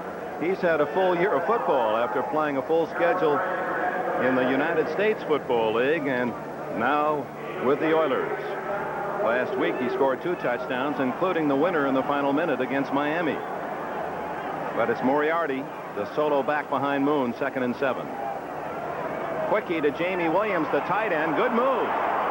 Williams still on his feet to the 44 of Washington. 14 yards, and it was mostly on the running talent of Williams, another former Cornhusker. Tony Peters, number 23, up from his safety position, and Jamie Williams just uses a straight arm. Watch the play by Williams, 87. Here comes Peters, just brushes him aside, and then gets upfield, almost gets out of another tackle right there. Curtis Jordan, 22, finally pulling him down. Big play. Good start for the Oilers here. First down in Redskin territory at the 44-yard line. Rozier, just a couple. Wore number 30 in high school and at Nebraska and in the USFL, but a bigger man has that one for the Oilers, Larry Moriarty, so he's carrying 33. Now Kaufman coming off the field. Looks like he may have pinched a nerve. Left arm kind of dangling there as he comes off. A lot of times, if you've taken a shot on the head, it'll pinch a nerve in the neck, and you'll feel it as that hand will go numb. That's a nasty feeling. That's Rozier in motion. Moon finds the man open, Tim Smith. He beats the rookie Cherry, the 5th defensive back, and it's 17 more yards for the Oilers and a first down. It was Dave Butts again getting penetration on Moon, but Moon saw that Butts could not have his balance, was losing his balance, skirted to the outside, able to find Tim Smith and get it off. Here's a chance for you to see that. Number 65, Butts coming in, gets around Schumacher, but watch him right here. He loses his footing, gives Moon a chance to roll to the outside and complete the pass. It was Darrell Green beaten on the coverage. This is Moriarty, the big fullback, inside the 20, down to the 18-yard line. It's interesting that Houston has 7 first downs in the entire game, all 7 by way of Warren Moon passes. And yet, if you've watched what they've done here in this drive, they're alternating very well between run and pass because they know they have got to establish a ground game. They've got to keep trying to get that ground game going if they're going to be able to dominate with offense. 2nd and 4. And the Redskins had almost a 10-man line, and Moriarty is dropped for a loss. Rich Malott from Penn State knifing through from his outside backer spot, and Curtis Jordan, 22 there as well. And when I said dominate with offense and running game, when you can't move people off the line any better than that, you're being dominated, not dominating. But they are trying to establish that running game. Got to go to the air here, I think. Rozier in the slot on this one, Dick. Moon over the middle to Smith, but Smith's route was forced offline. He had to adjust, and that ruined the timing on the pass. Well, I think the blitz ruined the timing as well. Monty Coleman coming from the outside very quickly. Moon had to throw the ball before he wanted to throw it. That ball going incomplete. Tony Zendejas, part of the Zendejas kicking family, has 3 cousins, all of whom have played college or pro ball, and his younger brother Marty is a sophomore at Nevada Reno, where Tony attended. This will be a 36-yard attempt. And he's got it. He's 4 for 4 as an Oiler. And the Houston Oilers have pulled within 3. 9:45 remaining, 3rd quarter. RFK Stadium, you see Ken Jenkins deployed deep, and the kickoff by Lee Johnson. Jenkins at the 3. Flag down. Jenkins all the way to the 35. A good return. Bo Eason, 21, made the tackle. Now check the penalty.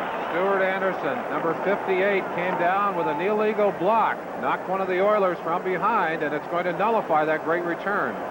And it's going to pin Joe Theismann and the Redskins deep in their own end, I believe, inside the 10-yard line after the penalty is marked. And so often, the mistakes are made by the young team. That's a mistake by the veteran team, by the Redskins. It really puts them in the hole here. Illegal block above the waist from behind, number 58 on the receiving team. Right on target, Merlin. Inside the 8-yard line, the ball is marked. And the Redskins will use 3 tight ends, Warren, Jones, and Didier, with George Rogers, the running back. They had a 90-yard drive for a touchdown in the first quarter. It took them only 8 plays when Rogers finally scored from 31. Rogers, a little misdirection. He's across the 10 and to the 11 for a gain of 4. Robert Lyles, linebacker, TCU, made the tackle. Johnny Meads, the other outside backer, also in on the play. 2nd down and 6, Washington.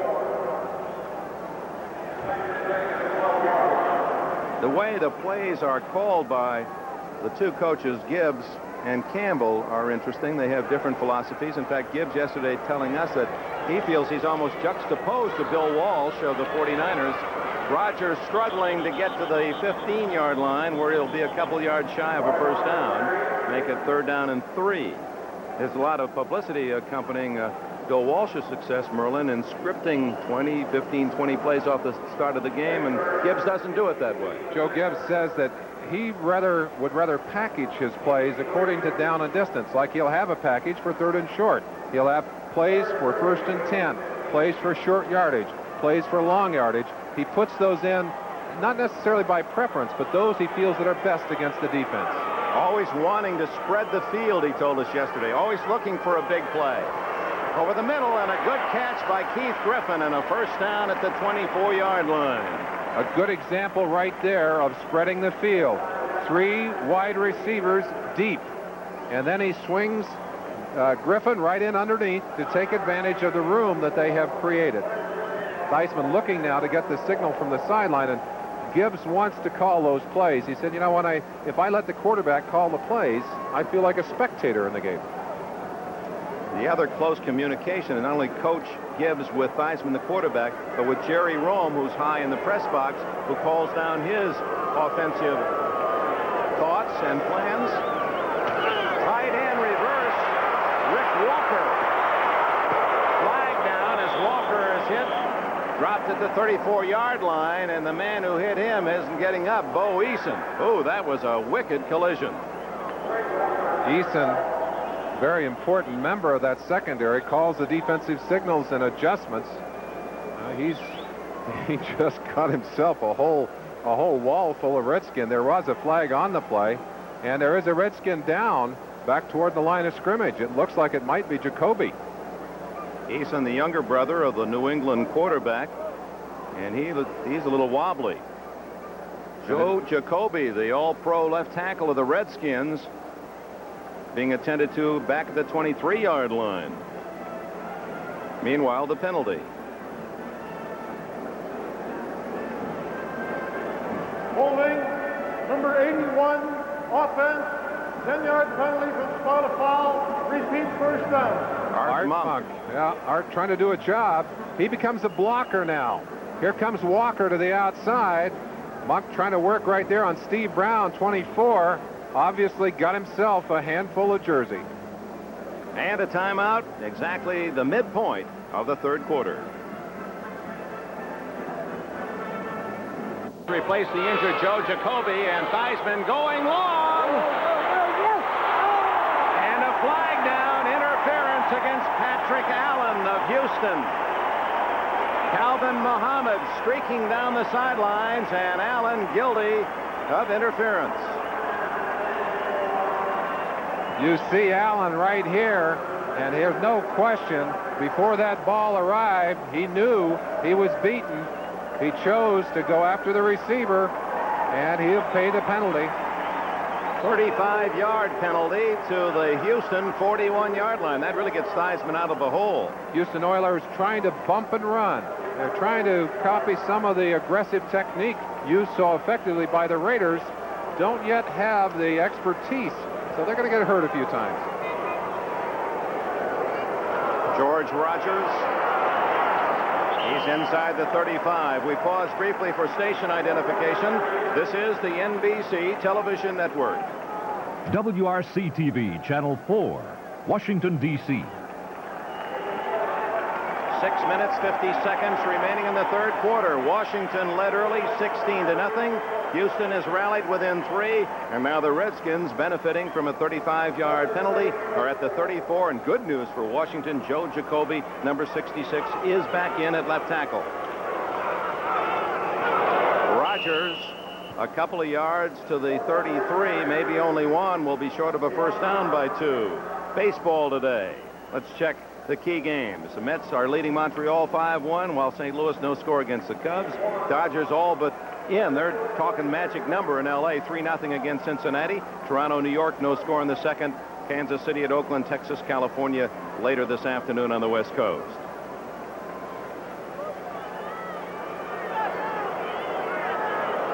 Big play, 3rd and about 1.5 yards. Rogers, he didn't get it. Coming up to make the defensive play was Robert Lyles, number 93. He put his 223 pounds right into Rogers and stopped him cold.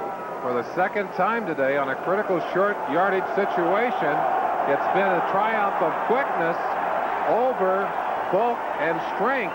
Lyles doing a good job there. The crowd here reacting as apparently the decision is going to be to go for the first down on 4th and about 1.5 yards. Interesting choice, although they may feel that this is out of Mosley's comfortable range.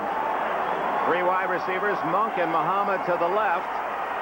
Actually, 2 tight ends on the other side, Warren and Didier. Heisman over the middle. Keith Griffin. A clutch play by Griffin as he was hammered as the ball arrived, but the little halfback able to hang on, a first down at the 25. Keith Griffin had some trouble hanging on to the football last year, and that kept him in the doghouse. Boy, he does hang on to one with pressure here. He just barely had a hold of that football. Bostic leveling on him. He hangs onto the ball and picks up the first down, and Bostic, who delivered the blow, I think may have hurt himself in the process. Griffin on 4th down and 2 gets the first down, and Bostic, the man who applied the hit, a little slow now as they tend to him. Job done by little Joe Washington, now being done by Keith Griffin here. Other scores, Bears and New England, 10-0 Chicago. 24-14, the Cardinals have opened a 10-point lead over the Bengals. All third quarter scores, and look at that. The Lions now lead Dallas 19-0. 21-3, the Jets over the Bills. 10-6 Rams in Philadelphia. Haven't been any scoring there for quite a while now. Miami has opened a 16-7 advantage against the Colts. And you're up to date. Here it is 16-13 Washington. First down at the Houston 25. Griffin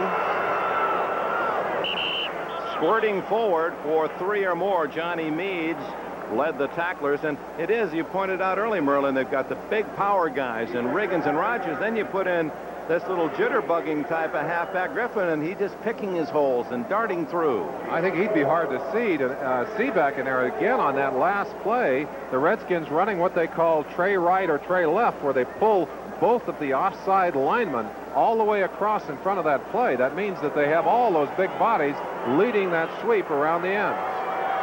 Monk and Mohammed, the wide receivers, both to the left. 2nd and 6. Griffin running in that direction. Breaks 2 tackles, but Avon Riley got a good grasp of him, and then there was plenty of help. Robert Lyles, Rod Cush coming up from the secondary for a loss against the Redskins. This Houston defense, which has had such great trouble over the last few years, even though they're giving up yardage today, have impressed me with their big plays and their aggressiveness. Well, I tell you, they are all over this field. Has to be pleasing for Hugh Campbell, although what he'd like to see now is a turnover, something Dallas did to Washington last week. They've gotten 1 so far today. They'd like another one here. This is 3rd down and 10 plus.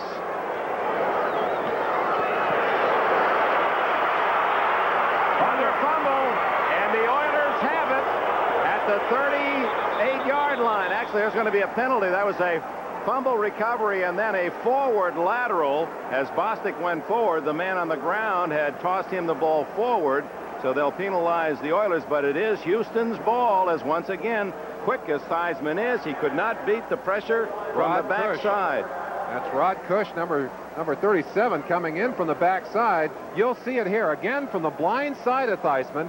He gets out, rolls out, but look at that, look at the speed there. That's the turnover that the Oilers were looking for.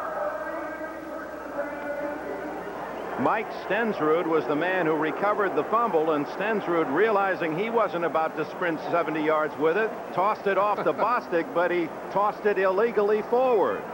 Alan, that's a dangerous play. I'm sure that's one that not only will he regret throwing it forward, but you don't want to take a chance. You get the big turnover, you don't want to give it back.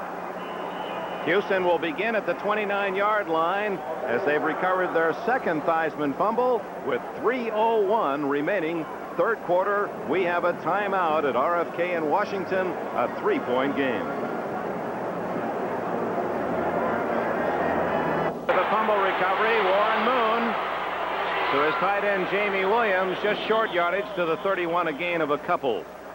The Redskins, who have always been on that plus side with Joe Gibbs and the giveaway takeaway. In fact, 2 years ago, remember, they were a plus 43 incredible, and last year they were plus 15. But on Monday night against Dallas, They turned it over 7 times to only 1 takeaway, so that's a -6. And today, they've lost 2 fumbles, the only turnovers of the game, so they're a -8 in the first 2 weeks of this season. Not a good statistic.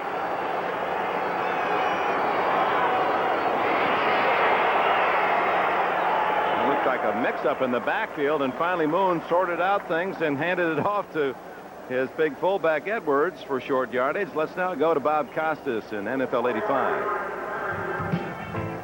Okay, Dick, after trailing the Bengals 14-7, the Cardinals have come back to claim a 24-14 lead. Familiar combination here. Lomax to Green, a beautiful fingertip catch by Roy Green. 24-14 Cards in the third.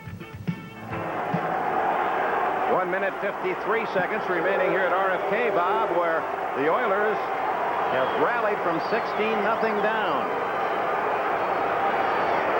3rd and long.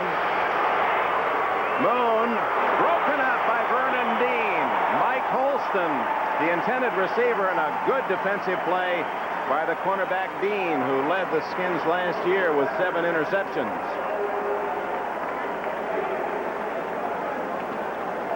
Trying to pick on Dean out there, but again, that pass slightly off target. Holston had to reach back for it, and that's twice today that Dean has been there just in time. But I believe in both cases, had the ball been out in front of the receiver, they would have been completed. Well, it was the good pass rush on Moon that didn't give him time to really set and lead his receiver. He had to unload. Well, they put Charles Mann on the nose that time, brought him inside. End over end, one of the 4 kicks, but it should take a good bounce, and does. Out of bounds inside the 25, mark it at the 23 for Lee Johnson, and a timeout goes with it. 1:28 left, third quarter. RFK, how do you figure it? They just showed the score, 19-0. Dallas, after beating Washington by 30, losing by 19 to Detroit today. Dick, I got to figure it's emotion. We talked a lot about it today, but they obviously spent a week celebrating and had a hard time getting back to concentrating on football, and they're paying the price for it right now. And Washington getting the early and easy lead, 16-0. They're in a struggle with these young Oilers. 16-13, Redskin ball at the 23. 44-yard punt by Johnson. Theismann throws it away. Closest man to that was Jay Schrader, his backup quarterback, number 10. He wasn't going to wait for any footsteps from the backside. Theismann is kind of looking around to make sure that there's nothing chasing him. Well, he's been leveled twice from the backside on the blitz today. He's looking to the sideline now, and I watched Joe Gibbs. The minute that pass went incomplete, glancing down to his list, see what he's going to pick up. Says he tries to stay 1 play ahead. What do we do if we make a good gain on this play? What if we don't make any gain? In that case, 2nd and long, goes to the 2nd and long package. Didier going the other way. Normally he doesn't go in motion wide. Theismann goes the other way. Too long. Calvin Muhammad, he had a step. But Theismann just missed him. Patrick Allen on the coverage. Speed is such a precious commodity. Patrick Allen really stretching to the limits, and when you play bump and run, you better be able to run. And the intended receiver, Calvin Muhammad. We were talking about winning on What's My Line. How many football players do you know majoring in music in college, and an outstanding classical trombonist is Muhammad, who can play just about every instrument created? You see the Cardinals lead cut to 7 by Cincinnati, and that the Lions have already added another touchdown against Dallas to lead 26-0. Jesse Baker, flags are down. Another flag down, and so is Theismann at the 30-yard line. 2 flags down, and Theismann tackled at the 30. That would be short of the first down if indeed the play counts. All that laundry out there, those officials going to have a hard time if they want to blow their noses, Dick. Well, let's see, says Gordon McCarter. Holding, number 73, offense. Mark May. Holding, 24 on the defense. Penalties offset. Repeat the down. Well, played over. Steve Brown was guilty of a hold as well. Whole lot of work for nothing. Go back and do it again. Mets are winning, and Toronto, oh boy, that would be a big one for the Blue Jays. All you fans that follow us here throughout Canada. Your Blue Jays 6-0 at New York in the third inning. If they win that one, just about too tough to hill to climb for the Yankees, who have been tough at home, but the Blue Jays trying to take 3 out of 4. Ball at the 23-yard line, 3rd and 10 for Washington.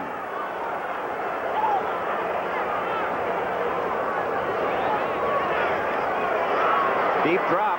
Theismann to the sidelines, intercepted.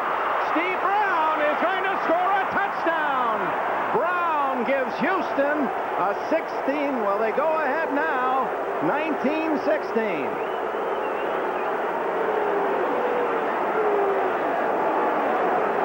And there was the earlier pressure paying off for Houston as Theismann forcing the ball. A flag is down, and they're going to call it back. Will it negate the play, or does the interception count? We'll soon learn. I think it's after the interception. I think it was an illegal block, which won't take the ball away from them, but will take the touchdown away from them. And Theismann, bitten again after such a brilliant first half, bitten by the turnover bug. Illegal block, swept away from behind. Number 25 on the return, 10-yard penalty, first down. So Bostic trying to help out his teammate Steve Brown.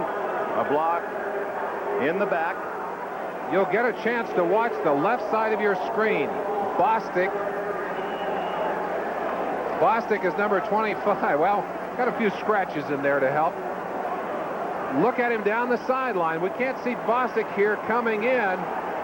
Well, there he is. Left-hand sideline again. It looked like it was way away from the play. That's a dumb foul, really. I didn't see the block, in fact. Moon. Oh, he threw into a crowd, and a flag is down. Jamie Williams covered by Tony Peters and Curtis Jordan. I think we've got interference. At least Tim Smith thinks it's interference against the Redskins. Smith was deeper downfield. There is no penalty.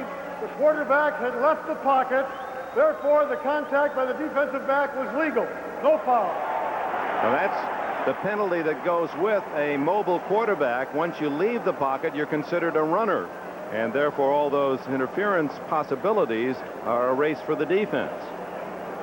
Warren Moon looking to the sideline for a call. He can call a lot of his own, can and does call a lot of his own plays. If he wants to make the call, he signals to the sideline, and he goes ahead and calls a play.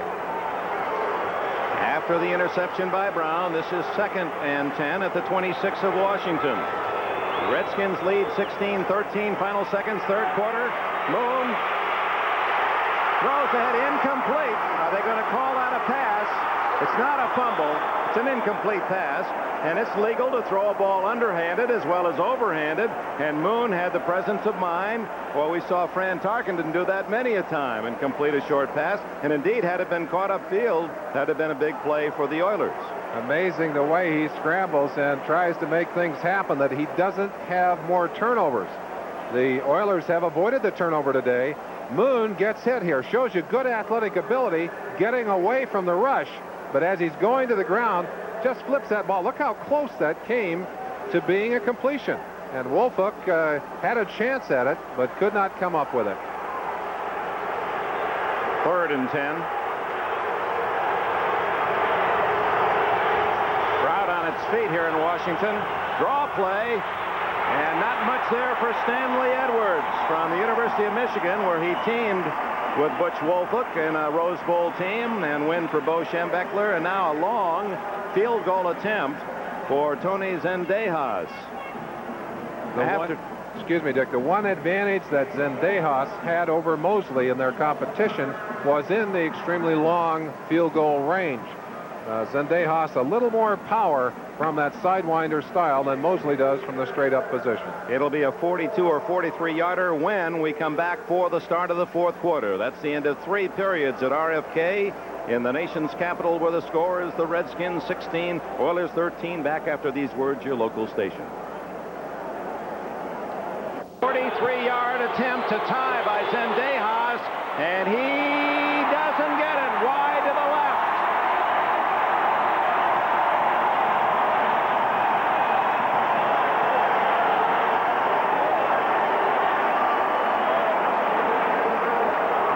We talked about emotions, Merlin. There's a interception for touchdown called back on penalty, and then the Oilers don't get the 3. Zendejas hooking this ball, and a lot of times when the kick is too clean, when they get too much leg into it, they'll hook that ball just like you would hook a golf ball. It comes wide to the left, and Zendejas has missed his first regular season field goal as an Oiler, and what a costly miss. So the Redskins maintain their lead, 16-13. Muhammad in motion from the 25. Movement on that right side of the Redskin line appeared to be Mark May. And that'll cost Washington 5. Mix-up over there as May obviously did not get the count. Number 73, offense. Now we talked about mistakes, and you'd expect the young team, the inexperienced team, to make the bulk of the mistakes. But today, the Redskins, the veteran team, have made more than their share of costly errors. They dodged a bullet on that last one as they get away with the interception. Don't have the touchdown scored, and then end up getting the missed field goal. Let's see what Theismann can do now. On 1st and 15. Play action. Boy, Calvin Muhammad drilled about a 3-yard play. Steve Brown made the tackle, and let's throw the pass now to Bob Costas. Dick, in the third quarter at the Meadowlands, the Jets lead the Bills 28-3, and Freeman McNeil is running wild. He scored 2 touchdowns and has 173 yards rushing on the day. This gallop covers 69 yards. Watch the way Martin Bayless hits him at the end. The Jets didn't appreciate it. It precipitated a fight. Freeman McNeil, did he have 69 yards, or did the Jets have 69 the whole game against the Raiders last week? What a rebound for New York. Second down, and the throw to Monk, who fumbles the ball, but he was out of bounds. He was out of bounds when he fumbled it. He'd already skidded out of bounds, and that saves the Pumpkin. Keeps it in Washington possession as Bostic headed the other way with it. Joe Gibbs told us in his office yesterday they can't survive. He said our offensive style cannot survive the turnovers, and Monk almost gets it again as he comes across in motion. Now watch him break to the outside. In motion that way, it's very difficult to cover him. The touch on the sideline, you'll see it in this count right here. Ooh, boy. Looked like he may have been on the ground. Now, if he's not touched and goes to the ground on his own, then he is not down. Well, tough call along the sidelines. Was he out of bounds when he lost it? No, it wasn't. Not a good angle for us. 3rd and 3 for Theismann. And he's got the first down at the 41, and a flag is down as well. Terrific catch by Muhammad. Well covered on those sidelines. Now let's check the yellow flag. We may well have had some extracurricular activity. Looked like a little scuffling going on away from the ball. Holding against Houston. 5-yard penalty. I think they'll probably refuse it and go ahead and take the first down.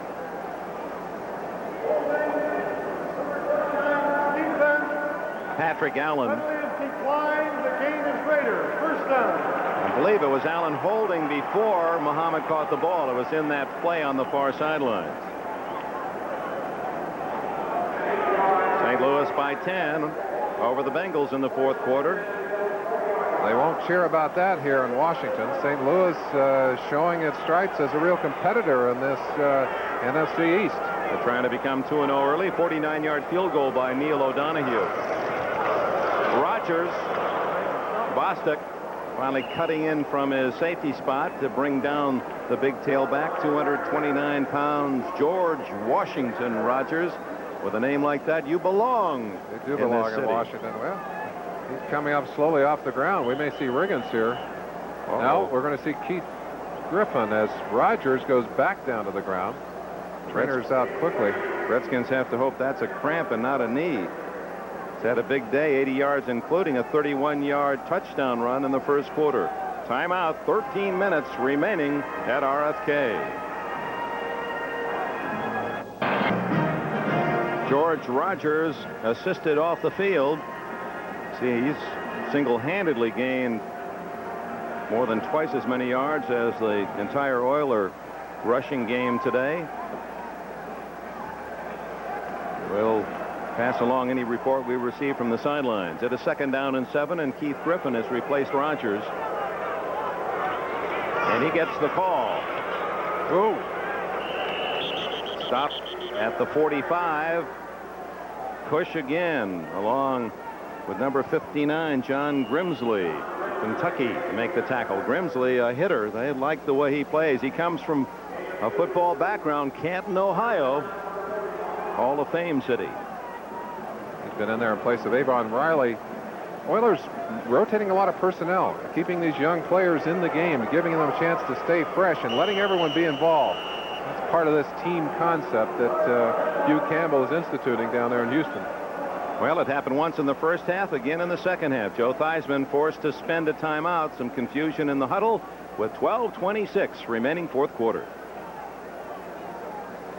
They have placed an ice pack in the lower back of George Rogers.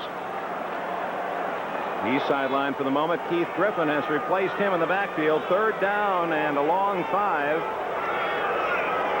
Theismann has a man open but misses Art Monk. Jeff Donaldson on the coverage, and Theismann unhappy with himself. Now that may be failure in communication. That's what happened in Dallas. Was Monk supposed to turn the other way? Based on Theismann's reaction, yes. Well, you shouldn't miss an experienced receiver like Art Monk. A lot of the problems last week they felt because of the young receivers not communicating, not making their cuts properly. I'm not going to call that one from up here. I'd like to see the film and sit with the two of them, and even then you might get 2 different answers, Dick.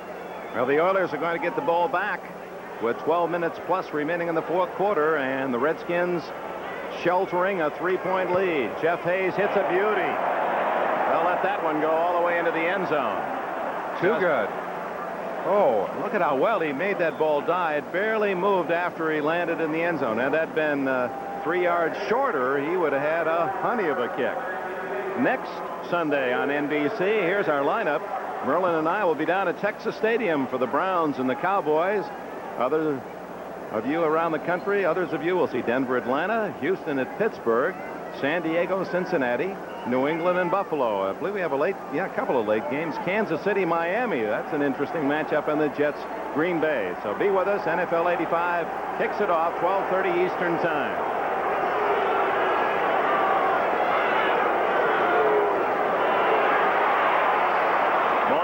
Gains only a yard to the 21. Curtis Jordan coming up from a safety spot to fill the hole. On 2nd down and 9, Stuart Anderson is in, and out goes Olkewicz. The Washington defense shifting that offensive line, jumping to an odd man alignment, actually, jumping the Dave Butts down over the center and moving Darrell Grant way out to the right side.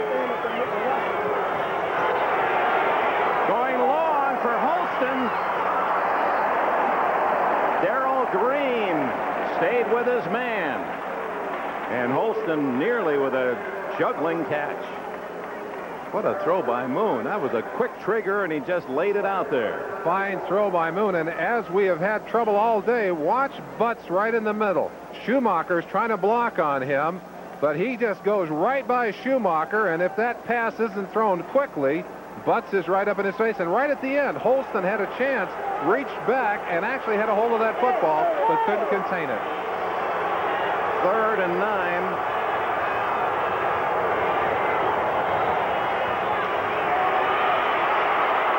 Moon has a man open, and it is 85 Drew Hill, covered by Vernon Dean and Curtis Jordan. But the Oilers have a first down at their 40-yard line. Let's check elsewhere in the NFL. 20-0 the Bears in the third quarter over the Patriots. Cincinnati has pulled within 7 again at St. Louis in the fourth quarter. That's the big one so far today. The Lions upsetting Dallas 26-0 at the Silverdome. Jets rebounding from a bad loss in Los Angeles, 28-3 over Buffalo. The Rams 10-6 in the fourth at Philadelphia. Miami has just scored. Tony Nathan, a 21-yard run to make it 23-7. And here it's a 3-point game. First down, Houston at the Oiler 40. A quickie and incomplete to Holston. Vernon Dean on the coverage. The all-out blitz coming in, and Moon expecting the response from his receiver and really getting it, rifled that shot. if you can hit that quick slant against that blitz, you've got all kinds of room up the middle. Dick, looking at those scores, we've had a Jekyll and Hyde first 2 weeks of the season. Teams that are winning big in 1 week and losing big the second. Other teams losing 1 week and bouncing back and rebounding the second. And here, Washington was a large favorite today, and they lead by only 3. He's got a man open again. Drew Hill. Drew Hill to the 10-yard line, and a flag is down, and I believe they're going to call it back. And another big gain for Houston apparently will be lost by penalty as Moon hit Hill again. I've got to tell you, Dick, those last 2 passes by Warren Moon have been thrown when he knew that he was going to get nailed. He had to deliver the ball early. He had to get it on target. He has done that effectively. This one is going to be called back. Holding, number 76, offense, 10-yard penalty, repeat second down. Eric Moran cost the Oilers 51 yards. 51-yard play called back. Watch Moon here. Knows he's going to get hit. And look how early he had to throw that ball. Puts it right out there where Hill can drop back to it. That's pinpoint passing under pressure. Ball would have been at the 9-yard line. Instead, it's second down and 20.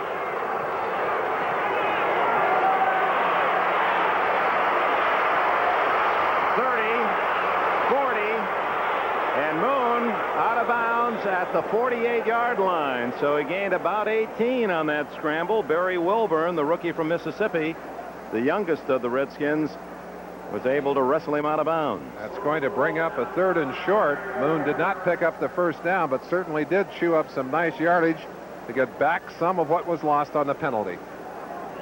Look at that yardage rushing.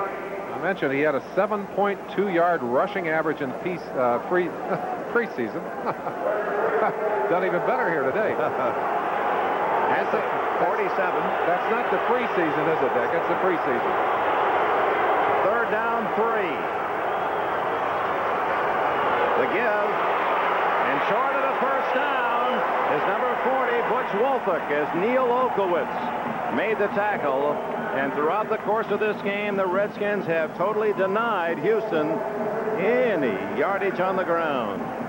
Well, the one thing that has not failed them today is their rushing defense. They have made it tough on Houston. They did it right there again with just good physical performance up front. Jets have scored again to make it 35-3 against the Bills in the 4th quarter. Rams a field goal to lead 17-6 at Philadelphia. 16-13, Lee Johnson to Rafael Cherry, who stands at the Washington 10. That kid can really kick. I'm impressed. Out of bounds inside the 10 at the 9-yard line. And ladies and gentlemen, Houston has a kicker to remember, Lee Johnson. He's got a foot.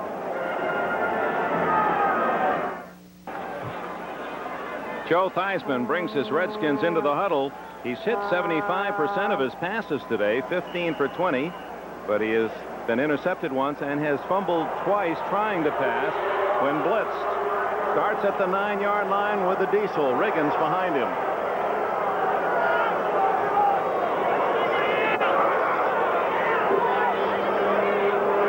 Incomplete to Muhammad. You saw Muhammad start inside, get his man to run with him, and then quickly dart outside, but the pass incomplete. The Redskins do so much with those men in motion. Tight ends in motion, wide receivers in motion. And what they try and force you to do is to change the calls on your defense. And if they can do that very often because of the noise level in this stadium, they can get some mistakes on the part of the defense.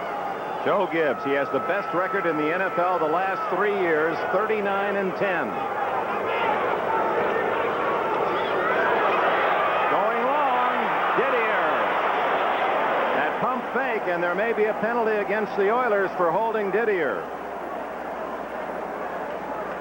Chance to watch one of the premier tight ends in the league with excellent speed working a little magic here. Watch Didier, a little stop and go. He'll just head down the field here and stop it. You get a chance to see it here. Just turns back right here. Now it just pulls that defensive man up. You see the bump right there by Steve Brown, who knew that was his only chance. He couldn't let Didier get free. Number 24, 5-yard penalty, automatic first down. So the 5-yard defensive holding penalty against Brown moves the ball out to the 14, and a first down goes with it. Well, that's the time that Jerry Glanville will say, good choice. Better the 5-yard penalty than the touchdown. 16-13, only a field goal by Houston. That's all the scoring in the second half. Riggins for 4 or 5. Childress and Grimsley with a tackle. Ray Childress.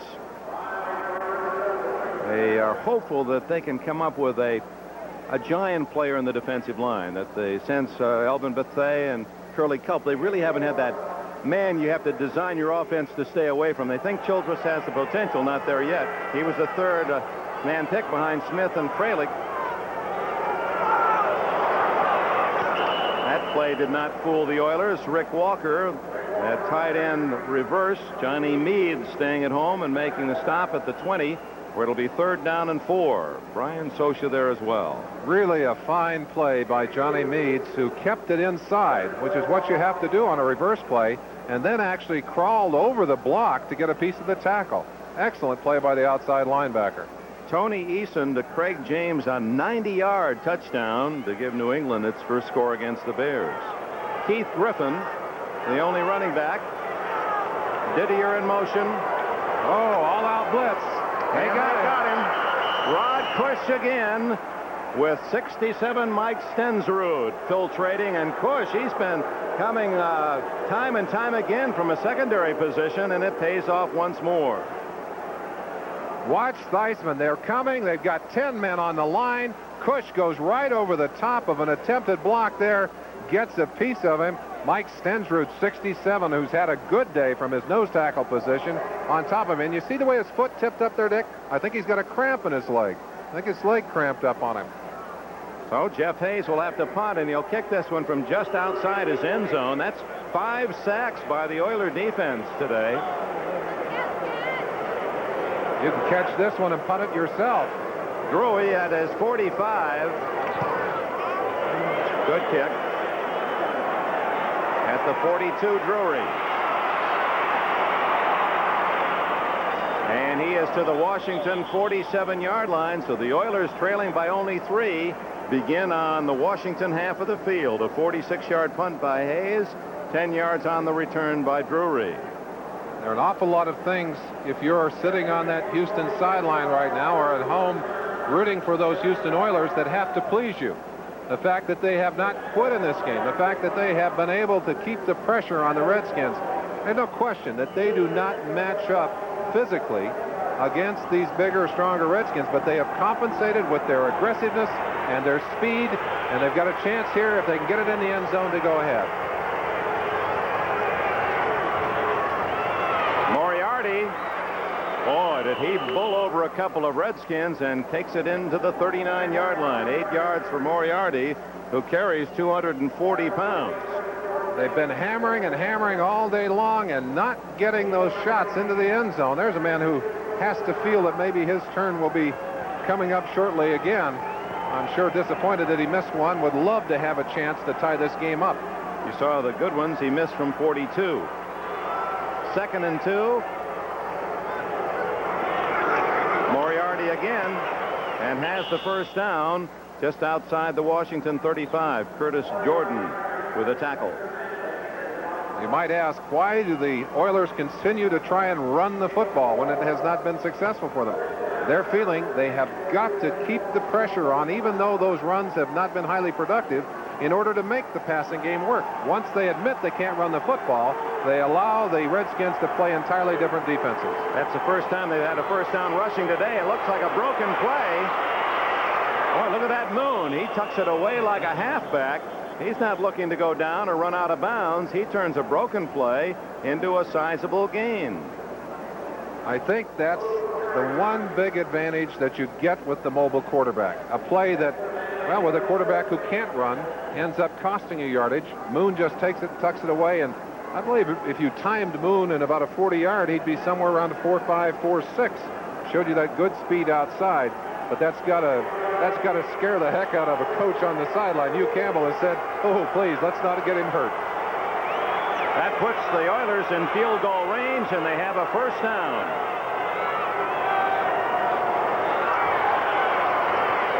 Underneath, and it's complete, but a flag down.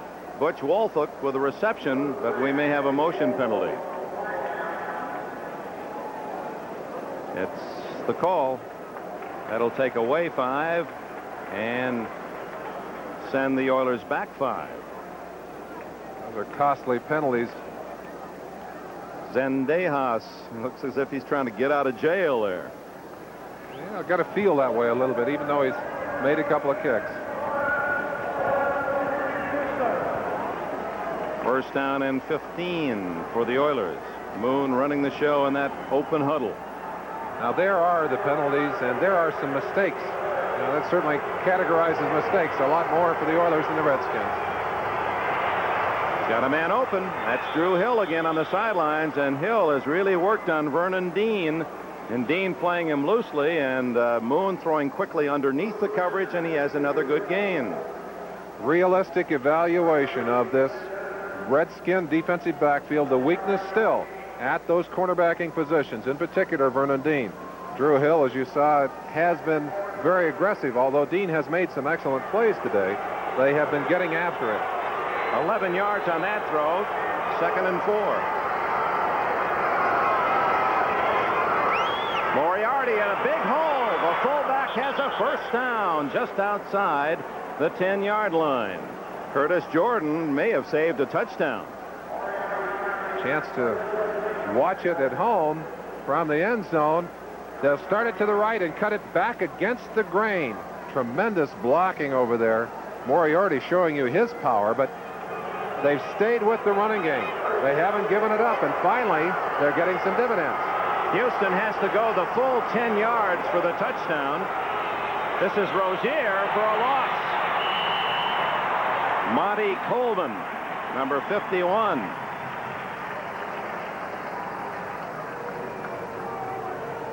Loss of a yard. It's interesting to talk to Hugh Campbell about the difference between his tailbacks, Rozier and Wolfolk. He said Rozier is more likely to get the yards that aren't there. Well, there wasn't yardage there. He didn't get it. I mean, there was 0-0 on that one.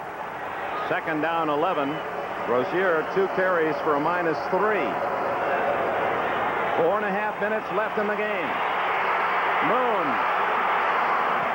almost intercepted, then almost caught by Rozier and Williams. Jamie Williams, number 87.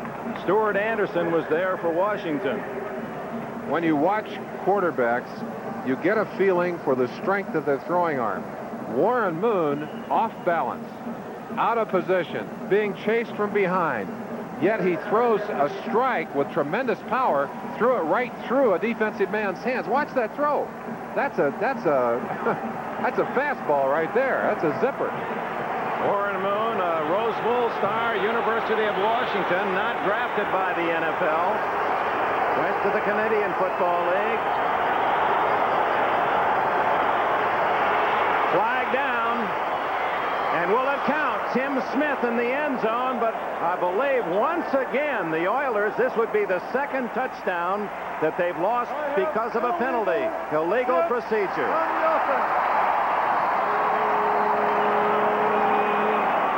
So Hugh Campbell's young Oilers have lost 2 touchdowns. One, Steve Brown's interception that was called back after he had gone in the end zone, and this one denied. Illegal shift, offense. Man was going in legal motion while the linemen were getting set. That is an illegal shift.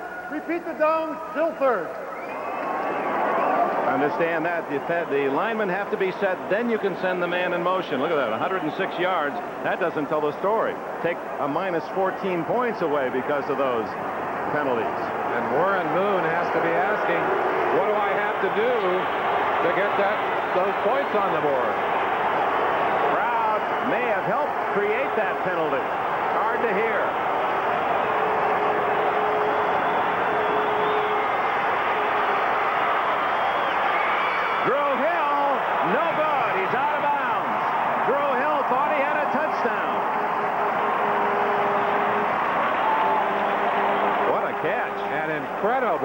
catch in the corner of the end zone. You can't ask more from a passing combination. There's pressure again. Moon throws a rifle shot, but watch Drew's feet. 1 foot down. That looked like a touchdown. But we'll try to see that one again. This is the last Tony Zendejas kick that he hooked wide to the left. This one will be now live from shorter range. They're going to mark it at the 23-yard line, a 33-yard attempt. If successful, Zendejas will tie the game.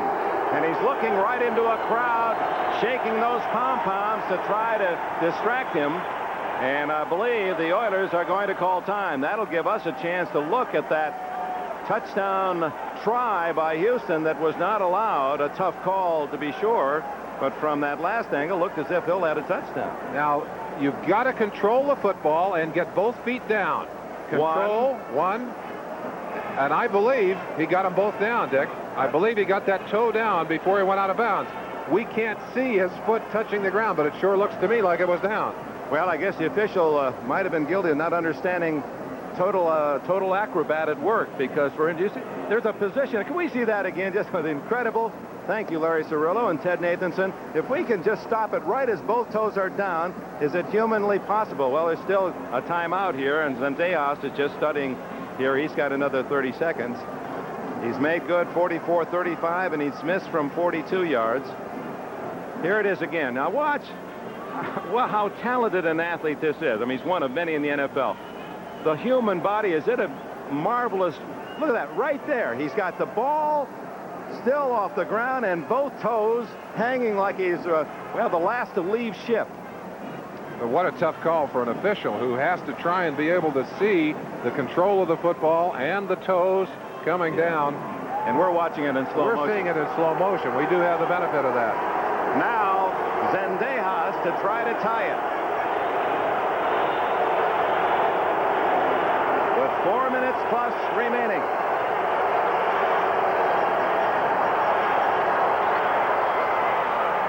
No good. It hit the upright.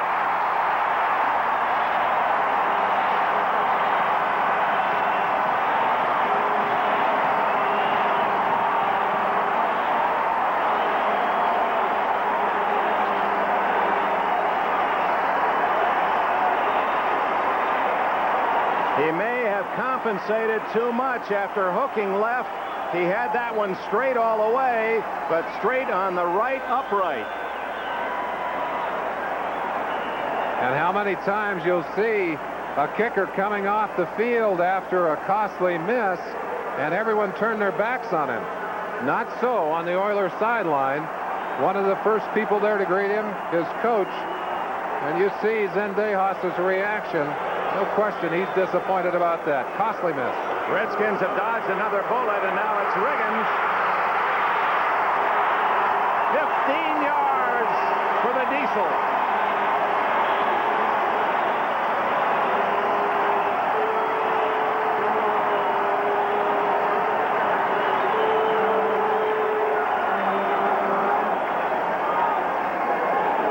Two penalties for the Oilers have cost 2 touchdowns, and then the ensuing field goal tries were missed by Zendejas. They well could be ahead by 3 or much more. Rod Cush leaving the field, grabbing a hamstring on that last play. Riggins again. Only a couple this time. Ray Childress, well, when he gets you, even Riggins doesn't go much farther. Good play by the #1 choice, and the Redskins have really tried to hammer in behind the right side of their line today. With Russ Grimm out of the lineup, had some back spasms. They put R.C. Thielemann in there. Thielemann, a fine guard, but is just getting comfortable with all the plays that the Redskins run. So they've used the right side of their line to try and get the action today. Ken Huff and big Mark May over there. 2 minutes and 50 seconds left in the half. The reverse to Monk.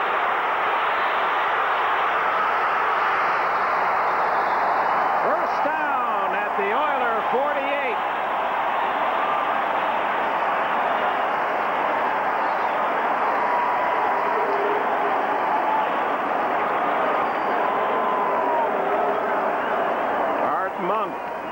19 yards on the reverse and a first down at the 48 with 2:42 left in the game.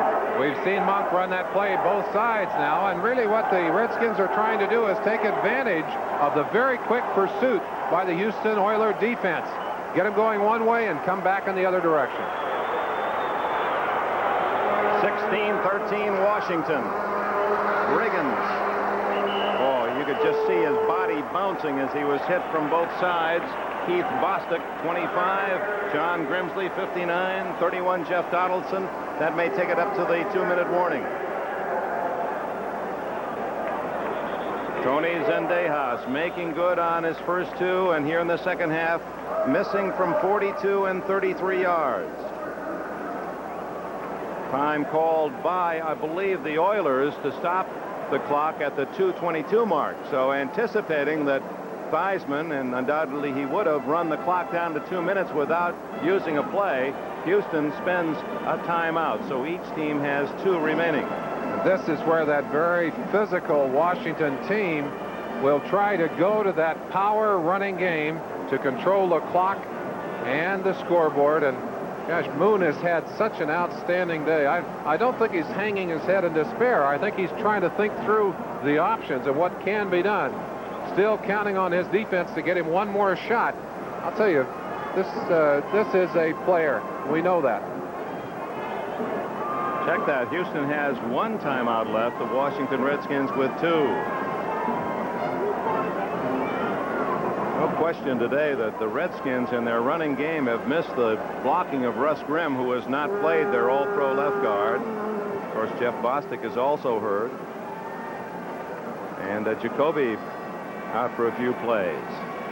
They ran out a 16-0 lead, did Washington, to find the Oilers coming back at the half 16-10, an early field goal 16-13, and 2 touchdowns called back by penalty against Houston in the second half. First final of the day. Dieter Brock, who used to oppose Warren Moon up in the CFL, leads the Rams to their second win in 2 weeks, 17-6 final at Philadelphia. You know, we don't talk much about it, or haven't in this game, but Theismann has Canadian roots as well. That's Played right. some Canadian football before he came to the Redskins. That's right, with Toronto. Riggins down short of the first down at the 39. And another timeout called. Boy, that Redskin offensive line just bulldozing, pushing blue shirts back. And there you see the telltale. Well, that's the tail of the tape right there. 242 yards, those 82 yards by the Oilers, much of that coming in this final stanza. A flag down as they unpile. Left in the midst is a yellow flag. Whether that is a penalty, at least there's been no signal yet at the 2:16 mark. Well, Avon Riley pointing over to the Redskins. They're asking the coach if they should pick up the foul and accept it. I think they probably will, because it was a fine gain by Riggins.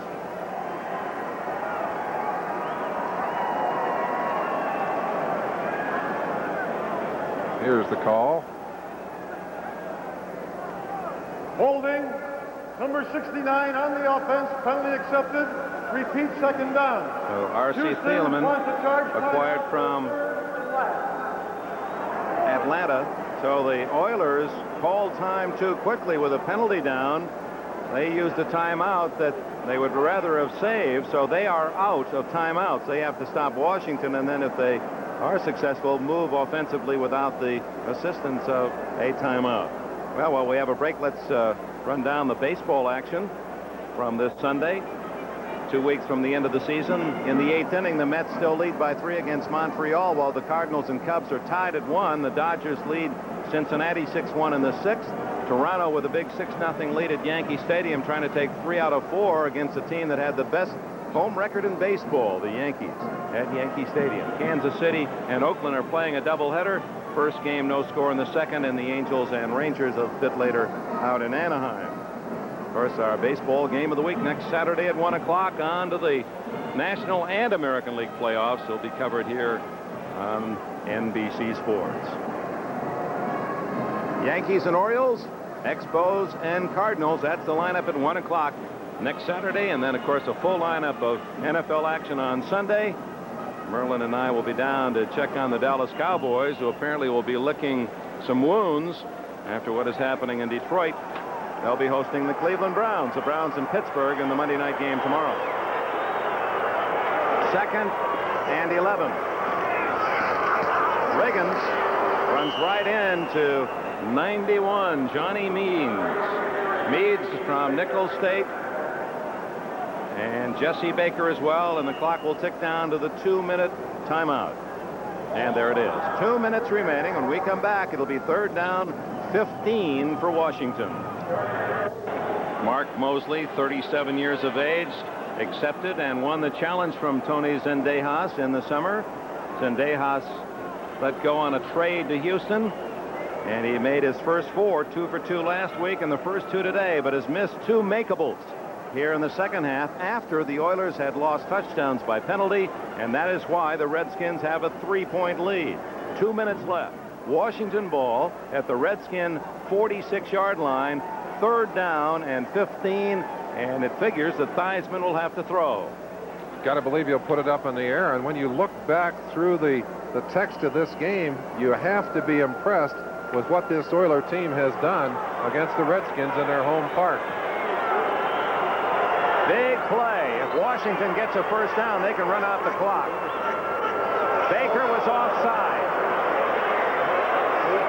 And Griffin is brought down. A flag down that would have stopped the Redskins and forced a punt, but Jesse Baker ran offside. The flag, obviously, you would think the flag would have come from this side. The flag was thrown on the far side of the field. Another mistake by Houston, and when they add up things in the camp of the Oilers, penalties will be a big part of the story today. Offside, defensive right tackle, 5 yards, repeat, 3rd down. Well, I think he means right end. It was Baker. You could see him moving clearly before the snap of the ball. Eager to get in there, and that makes Theismann's job easier as he gets to a 3rd and 11. It was an interesting call, though, wasn't it? They were going to run the ball on 3rd and 15. That doesn't make sense to me, Dick. 3rd down, 11. Keith Griffin is the the setback, and they give it to him again.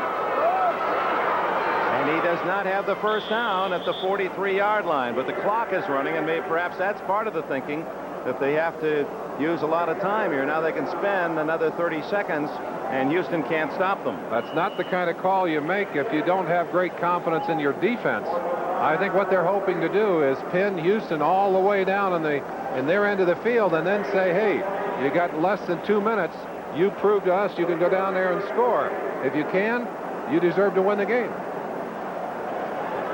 And they'll let the clock run down.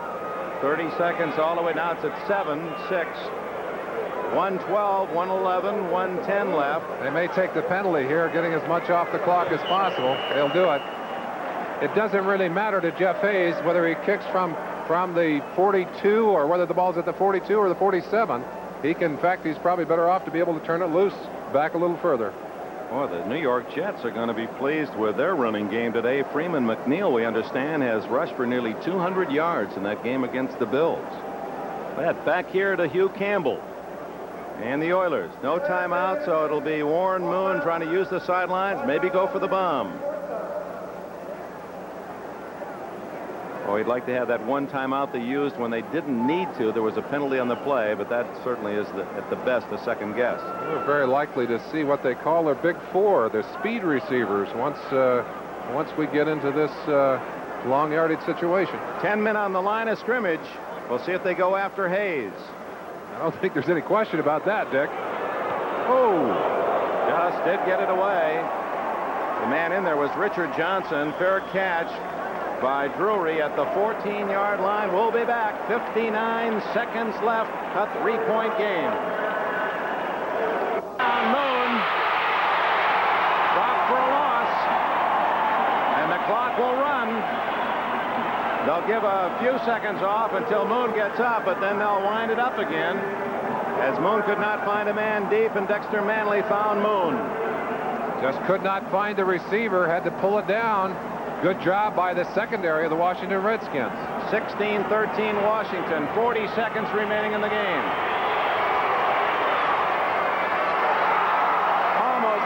lifted and then through the hands after Dell Green could not get it. Drew Hill got a hand on it, but not enough. Boy, and you think back, Merlin, 2 penalties cost the Oilers a touchdown, and then the play by Drew Hill where the replay at least indicates that Hill had an argument that that was a touchdown. That's 3 scores that Houston will go home without.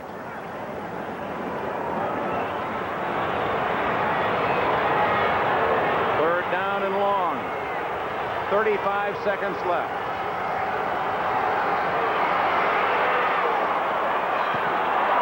Intended for Jamie Williams.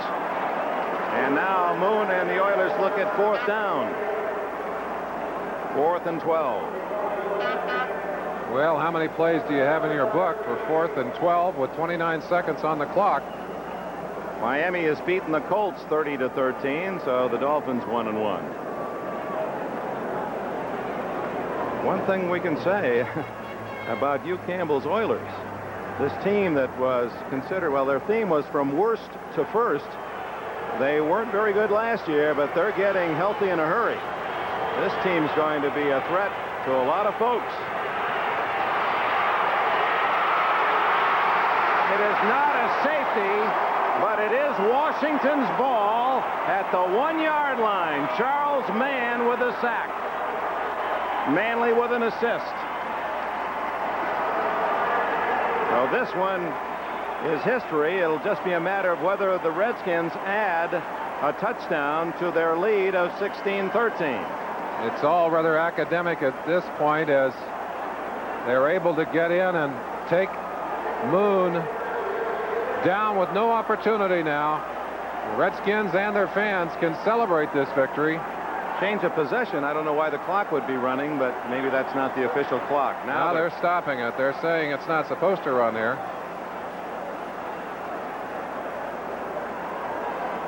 Really doesn't matter. It would take a totally absurd play for somehow to be bounced in the hands of the Oilers, but who knows what can happen. Well, it's On 4th down, it's a change of possession play. There's 22 seconds remaining in the game. 1st down, goal to go. So 22 seconds rather than the 9 seconds that had shown. Well, we'll wind it back. And it'll be interesting to see whether the Redskins actually try to score on this play. They may just cover it up and let the clock start to run, knowing that the game is theirs. That would seem to be the right play, but Theismann is a man that is reluctant to do that sort of thing. Well, they had too many people on the field. They got one of them off, and there it is. And there it is, the end of the game. The final seconds tick away. Outstanding game defensively on both sides, and the mettle of this young Oiler team measured by the fact that they had Washington in trouble throughout the second half, but could not beat the veteran Redskins and Joe Gibbs. Tony Zendejas had a chance twice to tie it. He and kicker Jeff Hayes, that wasn't Mosley to come over to say tough luck. Final score, Washington 16, Houston 13. Merlin, Olsen, Dick Enberg. So long from Washington. The Redskins win by 3.